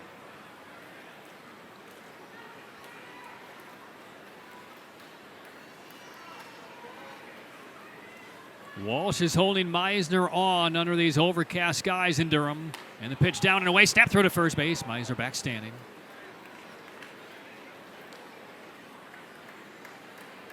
2-2 on Mead. Got some light blue popping out for the Father's Day. You see that? Yeah. Some spikes, some batting gloves. 2 balls, 2 strikes. Mead really trying to get something going for the Bulls. Here's Barlow's pitch. A swing and a fly. Left center field. Across goes Payton, still on the grass. And now called off by DeLoach to the last moment. And DeLoach, the center fielder, has it. First out of the 6th. Knights lead 2-0. So I guess if I'm ranking the Grand Slams, I mean, all 4 tennis Grand Slams, wildly different audience, right? Right. You have the politeness of Wimbledon, the decorum there. You have the raucousness and raunchiness of the U.S. Open in New York City. The French, a little bit more subdued in the Australian Open. Barlow will leave. Charlotte will go to the pen. I'll give you my order when we return. Charlotte leads the Bulls 2-0. This is Durham Bulls baseball.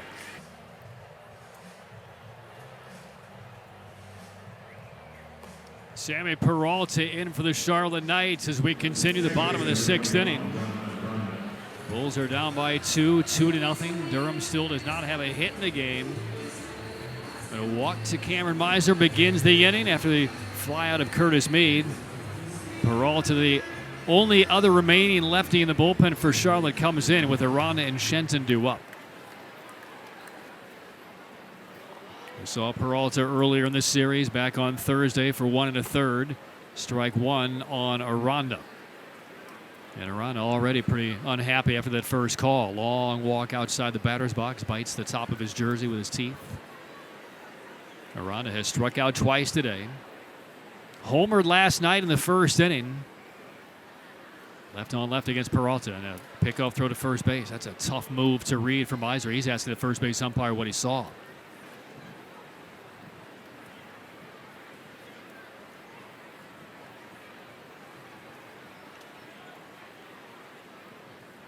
Peralta leans over a bit out of the stretch and slings one home, and it's missed by Arana. Strike 2. That arm slot's very tough, left on left from Peralta, and with Aranda struggling, it's going to be a tough matchup. Yeah. He didn't look comfortable on that swing at all. I mean, that's unlike what we're used to seeing from Jonathan Aranda. 1 out, bottom of the 6th. Charlotte 2, Durham 0. Peralta hand the ball in the glove. Home on Arana. Try to hold back. Home plate umpire says no, you're gone. Arana doesn't realize it yet, and now he does, and he's claiming that should have been appealed and not called. And Arana walks irritatingly past James Jean toward the Bulls dugout. He was pointing to third base, which ordinarily in a big league game, there's an umpire down there. AAA not necessarily. And with the shift, the third base umpire was covering second on this play. And Arana fans for the 3rd time in a row. 2 outs now. Here's Shenton. 2-0 Knights. And Peralta misses outside. Peralta began the season in the Mariners organization at AAA Tacoma. Was picked up by the White Sox in late May. And made his... As Meisner runs, pitches miss. Here's the throw down. It's a good one, and the tag is a little bit late. Meisner almost slid past the bag, kept that left knee on it. The glove from Montgomery stayed on him for 3 years. And then finally, when the glove was lifted, the third base umpire said safe. Yeah, he was safe. He beat the ball. The question was, did he come off the base as he slid over the base? And that's why Montgomery kept the tag down. But that would be negative, and he's safe, and now a runner in scoring position for the Bulls. 21 steals for Meisner, still thrown out only once, and a ball on Shenton. Peralta was up in the bigs with the White Sox for 1 day last Sunday through a third of an inning against the Boston Red Sox before he was optioned down. And the pitch from Peralta, front door breaking ball.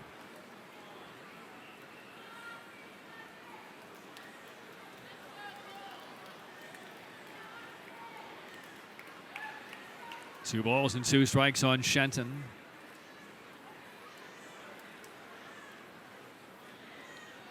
Peralta's been playing the human ping pong ball between the White Sox and the Mariners over the last couple of years. Here's the 2-2. And Shenton takes strike three. He's challenging. Peralta's heading toward the Charlotte dugout. Shenton still standing in the batter's box. The Bulls will be out of challenge this if Shenton is wrong, and he is. So that's it for challenges for the Bulls. They have no challenges left, and they have no hits through 6 innings. We're done with 6. Knights up on the Durham Bulls 2-0.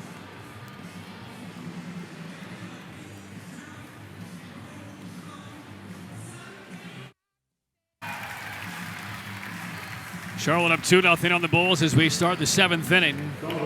Solo home runs by Defoe and Montgomery. One in the 5th, one in the 6th. That's the difference. And meanwhile, on a bullpen day for the Knights, we've seen 5 pitchers now by Charlotte so far. No hit the Bulls. Schoenle in his AAA debut set the tone, 3 hitless. Ellard, Leisure, Barlow, and now Peralta. It's a 2-0 game. 7th begins. Mejia, the new pitcher for Durham, replacing Sterner. And Jared Walsh will begin the inning. Walsh walked in the 5th inning. He's 0 for 1. Clouds gathering again here in Durham as Walsh takes a ball. Walsh, Remillard, and Payton.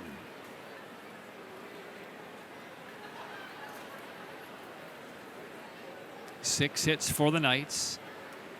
Here's Mejia's 1-0. That's a little bit up, 0-2. 22nd appearance for Mejia. 5 wins, 2 losses. And an earned run average of 4.31.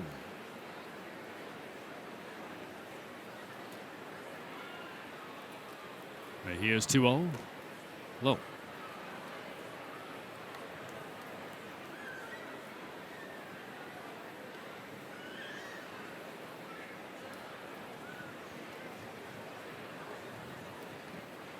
Walsh waits. Here's the pitch. Right down the middle. Sterner 1 1/3 for the Bulls tonight. 2 runs. And in a official score is kind of an anomaly. 1 run, no earned, despite a solo home run being allowed by Sterner. Foul back. Full count on Walsh. Sterner struck out 1, did not allow a walk.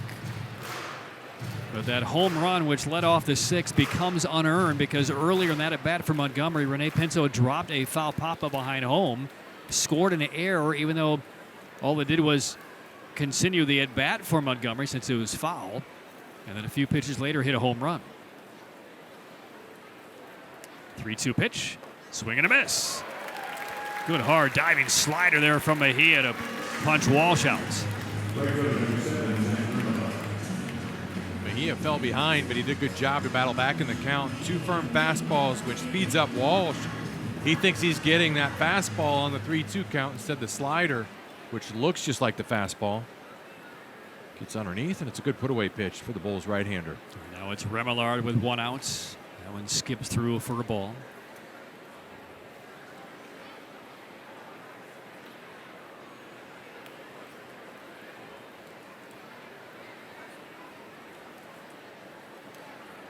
And Mejia lifts the leg, comes home. There's the over-the-top slider again for a strike. But from an official score standpoint, what you do is you reconstruct innings without the errors. And if Pinto catches that foul pop-up, that's why he was given an error, was because he should have. The home run from Montgomery that followed a few pitches later never would have happened.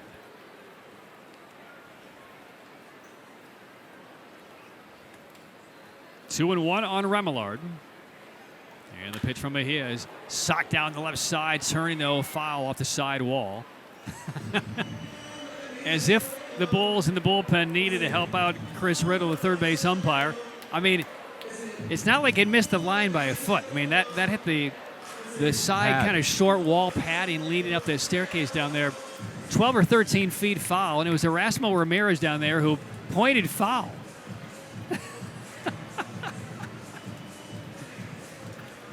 I guess knowing that it's Erasmo who pointed, it makes all the sense in the world now.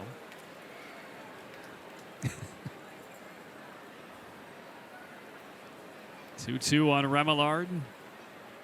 And his fastball punched off the end of the bat into right center field. Second hit for Remillard.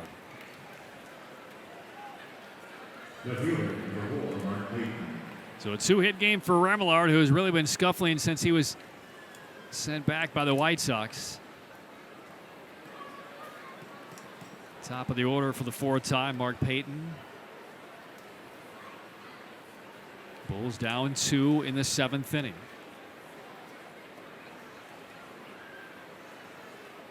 Payton 0 for 3. And Mejia fires home. Ground ball to first. Shenson will throw up to second. Hinojosa with nobody covering first. Mejia was late. Hinojosa had the arm cocked and ready to throw, and nobody was there. That's Mejia's mistake to cover late. And the Bulls do cut down the lead runner, Remillard. A nice job by Shenton to get rid of that quickly. There was nobody covering first. Shenton had to vacate on the throw. Mejia couldn't get there in time. Hinojosa wisely hangs on to the ball, runner at first.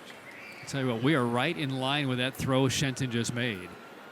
It went across the baseline, which is dangerous. Yeah. A good play all the way around. Here's the pitch from Mejia.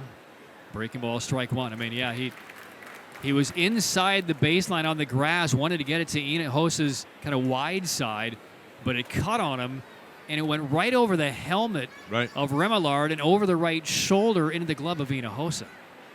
There's a ground ball the other way, foul past the first base bag. Well, Hinojosa has great hands, and it's evidence of that right there. That's not an easy play to make. Try to catch a ball with the runner coming at you that you barely see, comes over the shoulder, and he made the catch. That's pickle in the backyard. That's what that's for. That's right. 0-2 on Chavis. Mejia fires home, and a swing and a miss. Pinto picks it up, makes the tag. Chavis strikes out, and Mejia through the 7th inning. A couple of punch outs, a soft base hit. That is it. Middle of 7. Knights lead the Bulls 2-0.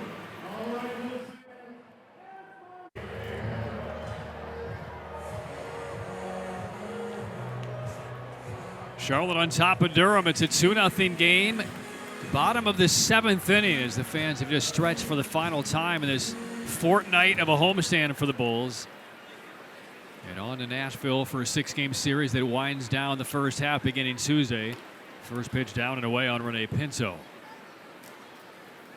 No runs, no hits for the Bulls yet. I say yet, I mean it's getting late. Swing by Pinto. That is a foul ball by inches. Right past Brian Ramos. About 6 inches. And I'm looking at Erasmo Ramirez, the bullpen, subtly pointing the other way, saying fair.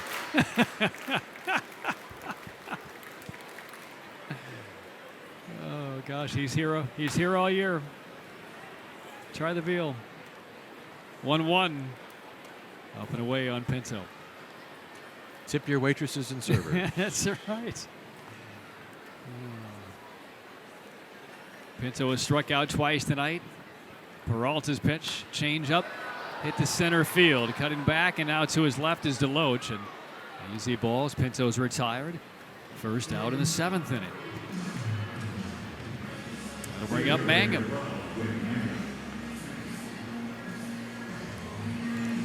Well, Scott, what are you doing here to break things up? Well, this is one of those unwritten rules. Do you bunt to break it up? It's just if it's part of your mind. game, if it's part of your game, I think it's fair game. Yeah. Plus, it would bring up the tying run. Exactly it's not right. Like this is a 9-0 game. It's 2.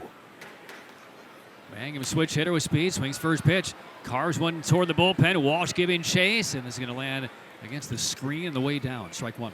Where people really get offended if you're the cleanup hitter and you're dragging a bunt, that's one thing. But if you're a guy like Mangum, bunt's still in play. That's part of your game. Yeah.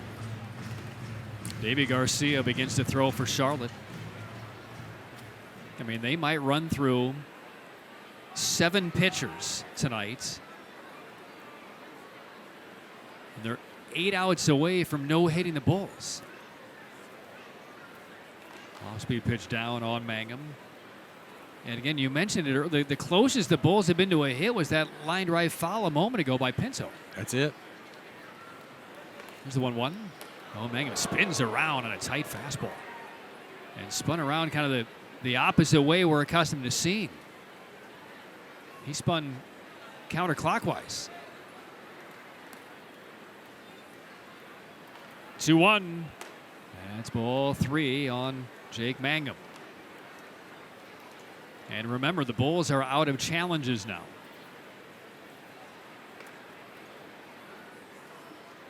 Three and 1 on Mangum. Peralta's pitch walks him. Well, it's not a bunt, but it's a base runner, and just like that, the Bulls get the tying run up in the 7th inning.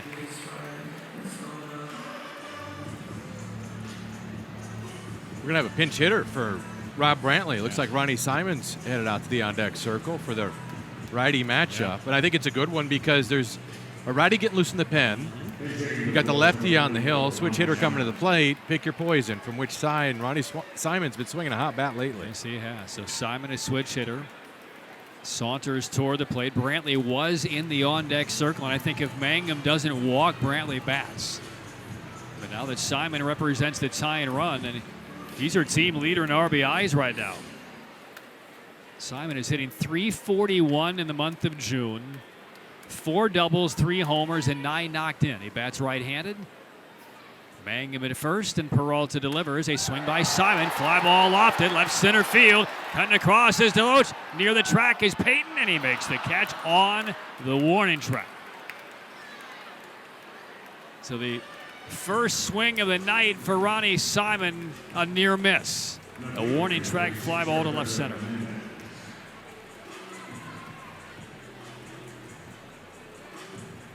And now Pat Listash heading to the mound. You have Hernandez do a right-handed hitter, and Davey Garcia, the power right-hand arm of the Charlotte Pen. He's on the way in. So Charlotte will make another pitching change, and Garcia will be the 6th night to now sink his teeth into a thus far combo no-hitter. Garcia is in. 2 outs in the 7th. Knights 2, Bulls nothing. This is Durham Bulls baseball. 6th pitcher of the game for the Charlotte Knights is right-hander Davey Garcia, former top prospect in the Yankees organization. Claimed on waivers by the White Sox late last year, and then ultimately DFA'd by the White Sox earlier this campaign. He's been with the Knights since early May. He was on the opening day roster for the White Sox. Hard throwing right-hander, stands 5'10". And Hernandez bats against him in a 2-0 game. Ball 1 on a cut fastball from Garcia. And he was still throwing 95 to 97 against the Bulls back on Tuesday and Thursday. They've seen him twice in the series. 2-0 Charlotte. Mangum at first with 2 outs. Swing and a miss. 1-1 on Heriberto Hernandez.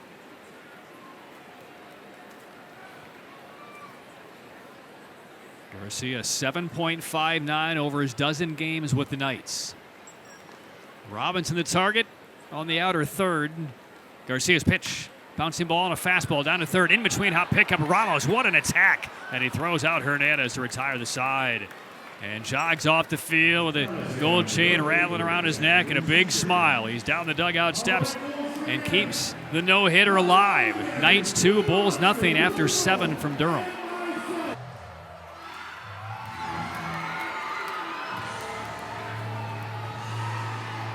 Final game of the homestand, over 7,500 paid today on Father's Day. Happy Father's Day again to everybody out there listening and watching. Patrick Canis and Scott Pose with you. A couple of solo home runs is all we've seen today. And from the Durham Bulls offense, we haven't seen anything. Wilmer Defoe, 5th inning home run for the Knights. Colson Montgomery, a couple of pitches after Rene Pinto dropped his foul pop-up for an error, then also homered. Manny Rodriguez is the new pitcher for Durham. He'll get the 8th inning, replacing Emmanuel Mejia, who had 1 scoreless with a couple of strikeouts. So Rodriguez in for the 8th. Montgomery leads off and looks at ball 1. The Bulls do not have a hit in 7 innings. And as Scott mentioned, not close to a hit so far in the game. Breaking ball down, just one of those days, facing 6 different arms so far. The Bulls have drawn 3 walks and been hit by a pitch twice. And no major threats at all. Rodriguez on 2-0, low and inside with a fastball. Manny, a 1.65 ERA over 16 games, 5 saves.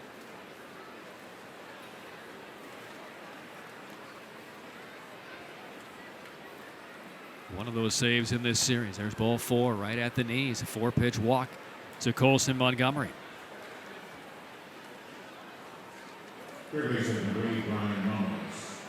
Now it's Brian Ramos. Knights up 2-0.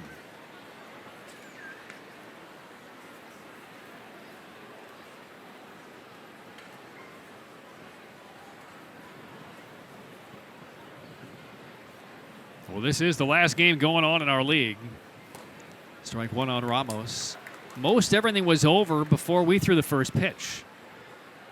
Jacksonville's home game with Indy started at 3:05. That was the second latest starts on this Father's Day Sunday in our league. Swing and a miss, strike 2. Omaha 2-1 lead over, or victory over Toledo, pardon me. So they now are really closing in on winning the first half.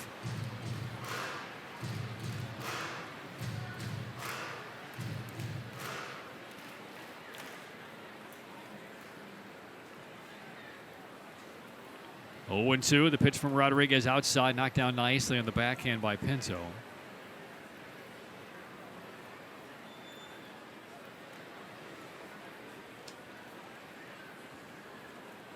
Charlotte 2, Durham nothing, top of the 8th.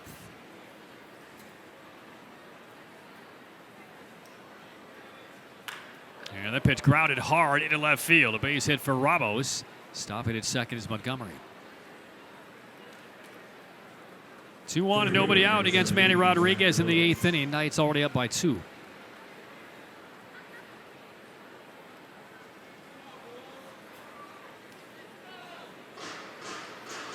now it's DeLoach.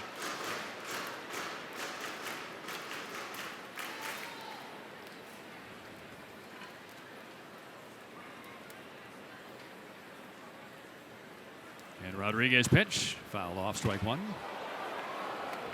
Where did that hit?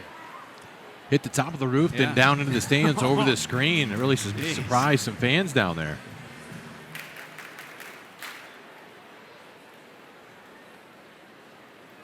Oh, 0-1 on to Loach. Couple of hits in the game and then fouls that one into the screen, strike 2. So with the Omaha win today, Syracuse is the only team that mathematically still has a shot. Syracuse won as well. Omaha has a magic number of 3 to clinch in the first half as we move into the final week. This one is grounded the other way. That's going to get through. Nobody home. Base hit left field. Montgomery to third. He'll be held. And the Knights have the bases loaded with nobody out in the 8th. Well, they're hitting them where they ain't. This ball just gets through that side of the infield where nobody was. 2 strikes, short swing. Bases loaded, nobody out. This is the first time we've seen Manny Rodriguez struggle. Now that 4-pitch walk was very atypical for him. So Pinto's out there with a quick chat. Omaha will finish up at home with Louisville. Syracuse will host Rochester. And again, the magic number to winning the first half for Omaha is 3. So 3 Omaha wins, or Syracuse losses, or a combination thereof. They would then host the International League Mini Championship Series in late September. There's ball 1 up on Robinson. That might be the way for the Bulls to finally get out and play at Omaha. Could be. If they win the second half, they're never going to be at a regular season schedule. Never? I mean, probably not. You all went to St. Paul, didn't you? Yeah. Here's a 1-0, swing and a miss. If you can go there, you could eventually go to Omaha. I mean, I may not live to see it. Well, I didn't say that. I just said eventually the Bulls will get there. Robinson bats with the bases loaded. Nobody out. Infield in for the Bulls. And Rodriguez 1-1 ground ball to Hinojosa. Comes up throwing home. They get the out there. Pinto fires to first. That's a double play. 6-2-3. Perfectly executed by the Bulls. Wasn't Tinker's Evers to chance a 6-2-3 double play? No, this is unconventional and a great play by Hino. It was a nice job of him getting the ball to Pinto. Now, if you get the out at first, it's a bonus, and that's exactly what happened. Play at home. This is why you bring the infield in. And then Pinto, the strong throw on to Shenton at first. The double play, and now you're closer to getting out of this inning. Still not out of the woods yet, though. Runners at second and third, and a tough hitter at the plate, especially against the Bulls. Yeah, here's Defoe. Tight off the inside corner, ball one. I mean, we've seen games in the past where the offense literally does nothing for a couple of hours and then rises in the last moment to win. And the Bulls have not had a hit for 2 hours and 10 minutes of this game. Not even close to a hit. But they're down by 2, and if you can get out of this inning, still trailing by 2, you'll have more momentum in that dugout than you've had since the first pitch. Are you suggesting the defense could ignite the offense? Sometimes it happens. Ground ball foul down the right. 1 ball, 2 strikes on Defoe. The Bulls will have Hinojosa to lead off the 8th. In the top of the order, David Garcia will stay in. The 6th pitcher used by Charlotte in a game where the Knights pitchers have not allowed a hit. Rodriguez on 1-2. Foul out of play, left side. Sky is getting just a tad brighter. It's a thin strip of sunlight is breaking through the thick clouds above.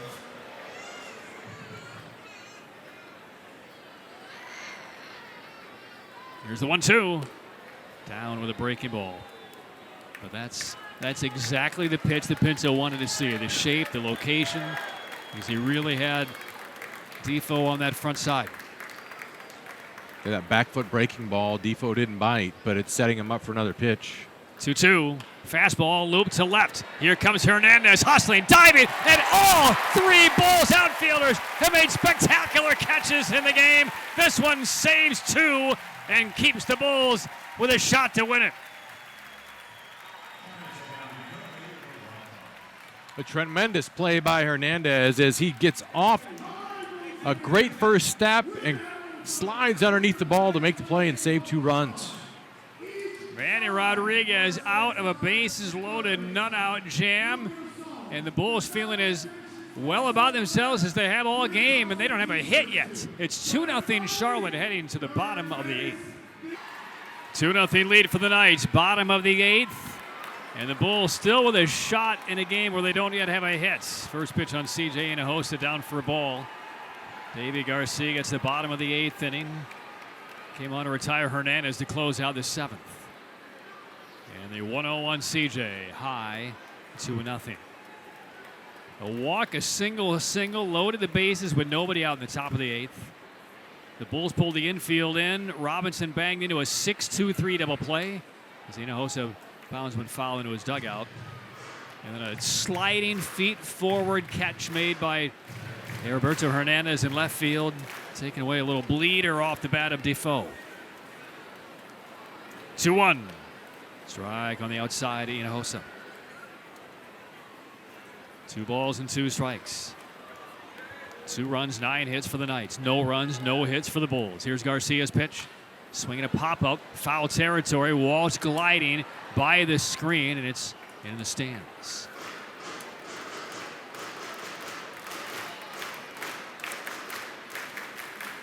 Zuber throwing in the Durham pen.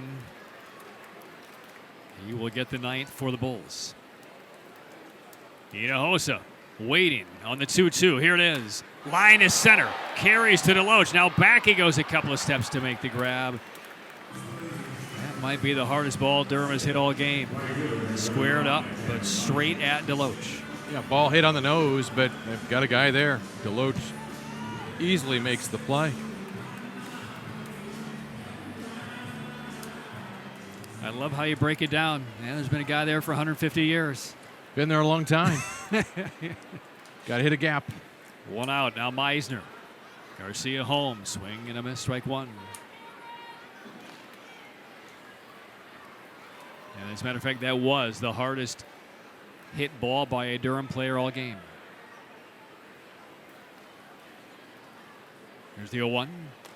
Breaking ball for strikes. As a matter of fact, the hardest hit ball, we had 1 ball officially over 100 miles an hour, and that was Deloach on one of his singles at 103.5. The pitch, bouncing ball to the second baseman. Chavis has it easily. He'll throw to first. And the Knights are 4 outs away from no-hitting the Bulls. Kaiser rolls over one and grounds to second.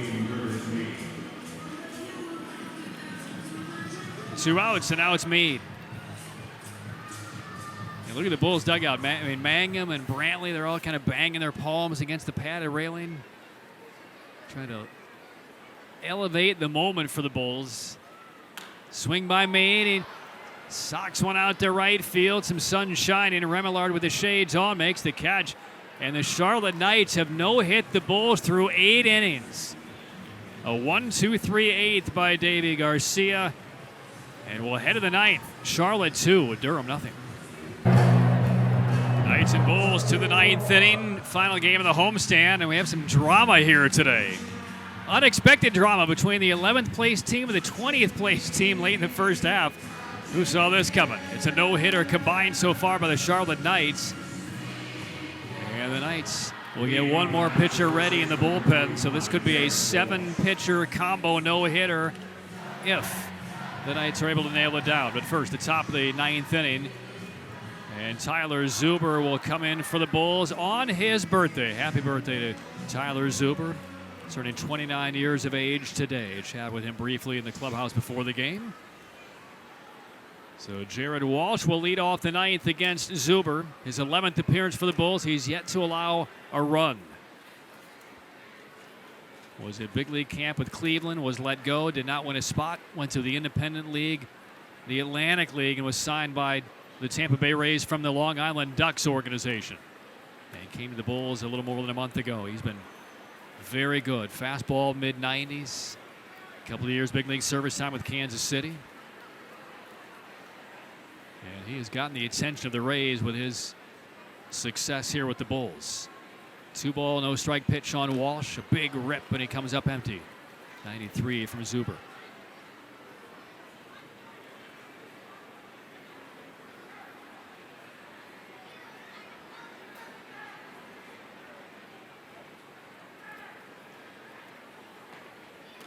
Two one, empty swing again by Walsh.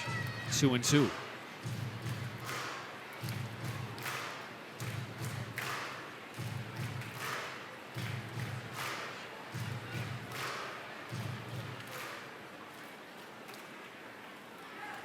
Remillard next, and then Mark Payton.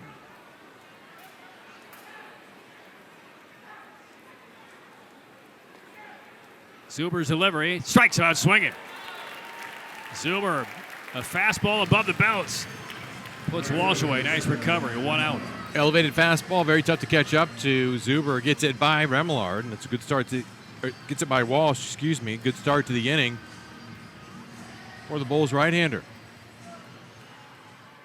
So now that brings up Remillard. Right-handed hitter. Remillard, 2 of the 9 Charlotte hits tonight.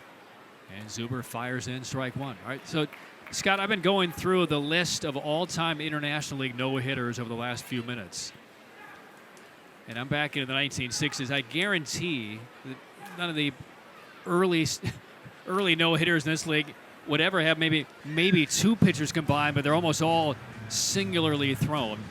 I can't find a no-hitter in this league's history with more than 4 pitchers used as part of a no-hitter. The Knights are about to go 7 deep. So this would be an historic no-hitter if it happens. The Bulls have actually thrown a couple of no-hitters using 4 pitchers over the last 10 years, and this one catches Remillard on the arm. So a 1-out base runner for the Knights in the 9th inning. The lead is 2-0 for Charlotte. Now the last Charlotte no-hitter, the team has had 4 in their International League history. The last one, I actually listened to the last couple of innings of this in my hotel room, was Lucas Giolito, throwing a no-hitter for the Knights against Syracuse back in May of 2017. Zuber's pitch, Payton shows bunt, pitch is down for a ball. The last time that Durham was no hits was a couple of years ago up at Polar Park in a 12-0 win for Worcester. Zuber's delivery right by him. Swing and a miss by Payton. Durham has thrown 6 no-hitters since coming to AAA. No perfect games. The Knights have thrown 4 with 1 perfect game.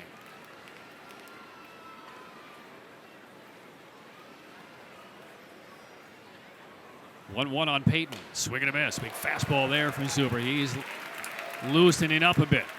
94 plus from Zuber on that pitch. The team with the most no-hitters thrown in IL history is Rochester. They've thrown 20.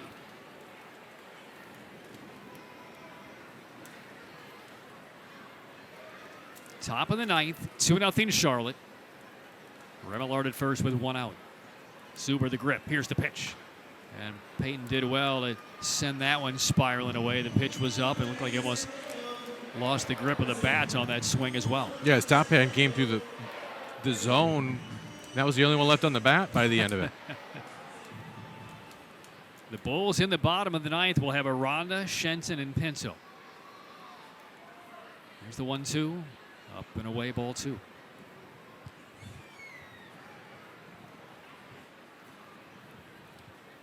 And the most sunlight we've seen all day right now in the 9th inning in Durham. Shenton the hold of Remillard. Zuber's 2-2 pitch. Swing and a miss. Fooled Payton with a slider down. 2 outs in the 9th inning. That'll bring up Michael Chavis. Great late movement on this pitch from Zuber. That had some downward action to it. Gets under the bat of Payton. 2 outs in the inning. Chavis 0 for 4. Struck out a couple of times, and Zuber opens him up with a first pitch strike. Got a challenge. Well, Charlotte still has 2 left. Why not? So Chavis will challenge. And the call confirmed. The count goes 1. Addison Coffey is the right-hander wrapping up in the Charlotte bullpen. Durham has seen him already twice in this series, Tuesday and Thursday.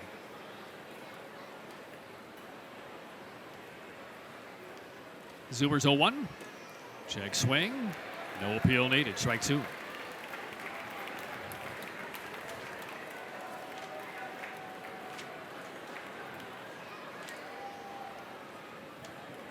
Two outs in the 9th inning.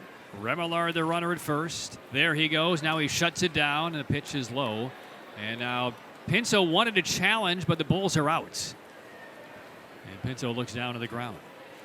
Yeah, Mangum lost a challenge, Pinto lost a challenge, and Shenton lost a challenge, and the Bulls are done. If I'm a catcher, based on what we saw, I'm challenging every stolen base. I want to get a challenge on that pitch. Right. Send him back. Remillard at first, and the 1-2 is out of play.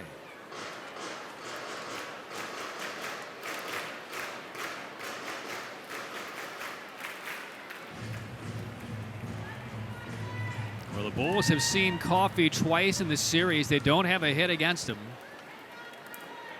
He's walked a couple of guys. Earned a save on that Tuesday extra inning win for Charlotte. Remillard jumps away. Now he does take off, and the pitch is hit foul again to the screen by Chavis.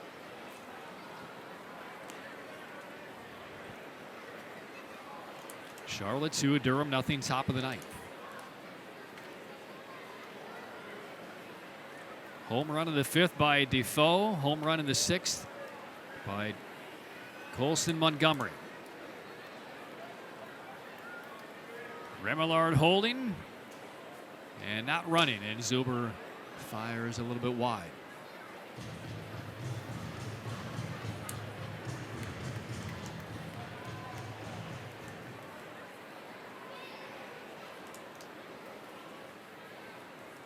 Knights up 2 in the 9th.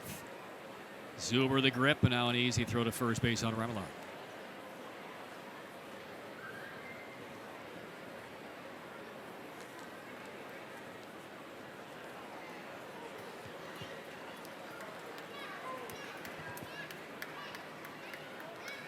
Two-two count. Here's the pitch from Zuber, and And it's popped up, foul mask off. Pinto races over near the screen. This ball is coming back some, but it does catch the top of the screen and then it gets hung up right by the cord.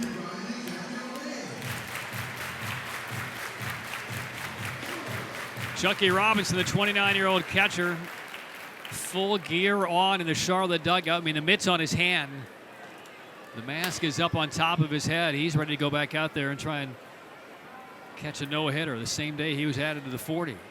A pretty good day.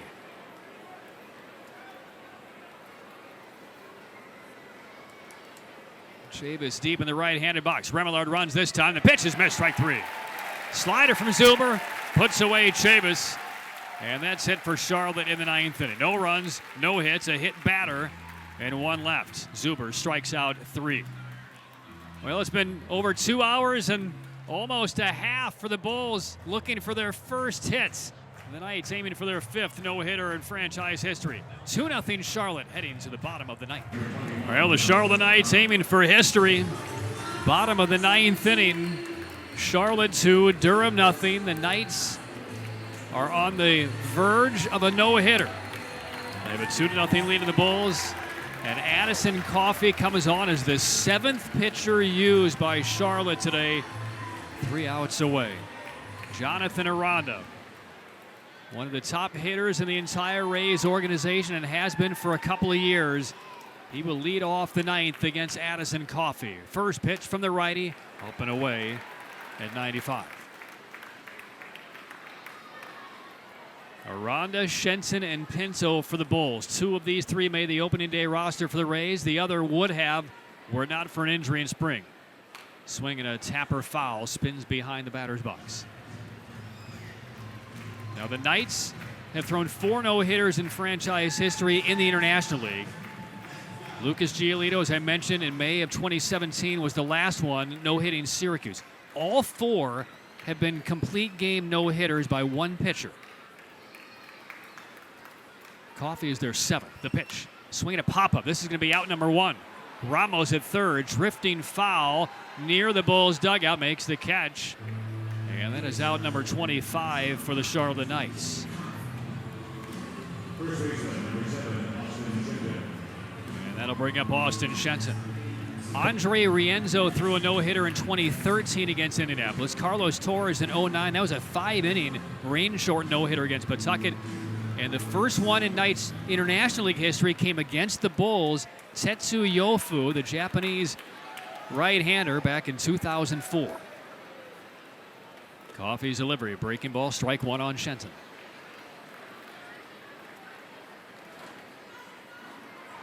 Shenson is lined out, struck out, and been hit by a pitch.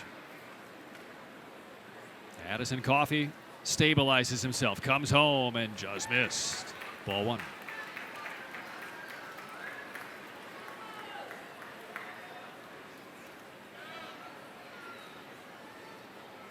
Coffey, the 25-year-old right-hander with a 1-1 count, fires to Shenson. Ball 2.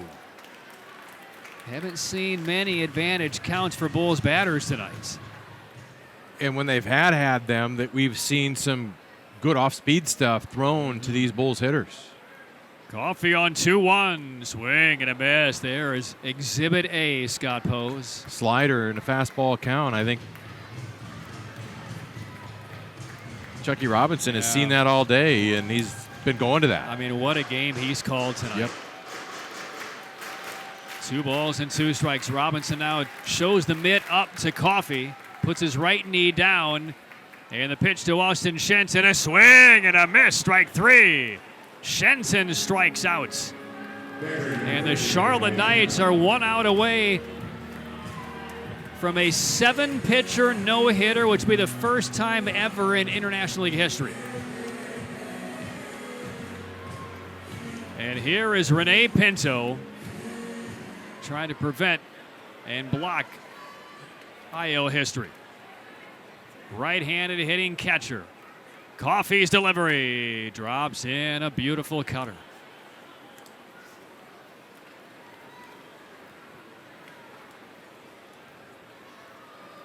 2-0 Charlotte They're 26 outs deep into a no-hitter against the Bulls. Here's the pitch. A swing and a pop-up. This is going to do it. Shallow left. Mark Payton jogging in, and the Charlotte Knights set International League history. 7 pitchers combined to no-hit the Durham Bulls.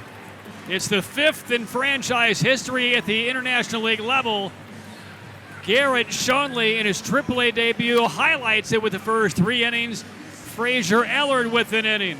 Jordan Leisure with 2/3. Joe Barlow with 2/3. Sammy Peralta got 4 outs. David Garcia 4 outs. And Addison Coffey the final 3 as the Knights blanked the Bulls on a no-hitter 2-0. You can't win a game if you can't score, and that's exactly the formula that the Charlotte Knights pitching staff used, because there was not even close to a hit for the Bulls. They hit a couple on the nose, but they're relatively easy plays. A credit to the Knights pitching staff for shutting down the Bulls, and 2 solo home runs stand up for Charlotte, one by Montgomery and one by the bull killer, who has been Defoe. And the Knights take the game and tie this series at home, but still have the edge over the Bulls as they take the game 2-0. And the Knights really not quite sure how to celebrate. The International League has never seen anything like this, but on June 16th of 2024, 7 pitchers combined to no-hit the Durham Bulls. Final score, Charlotte 2, Durham 0. For those of you watching on the TV side and streaming, we thank you. Next television broadcast from here in Durham will open up the second half when the Bulls are home against Lehigh Valley. That will come up on Tuesday, June the 25th. On the radio side, we're back with the opener in Nashville Tuesday night, 7:20 first, with the airtime, the first pitch at 7:35.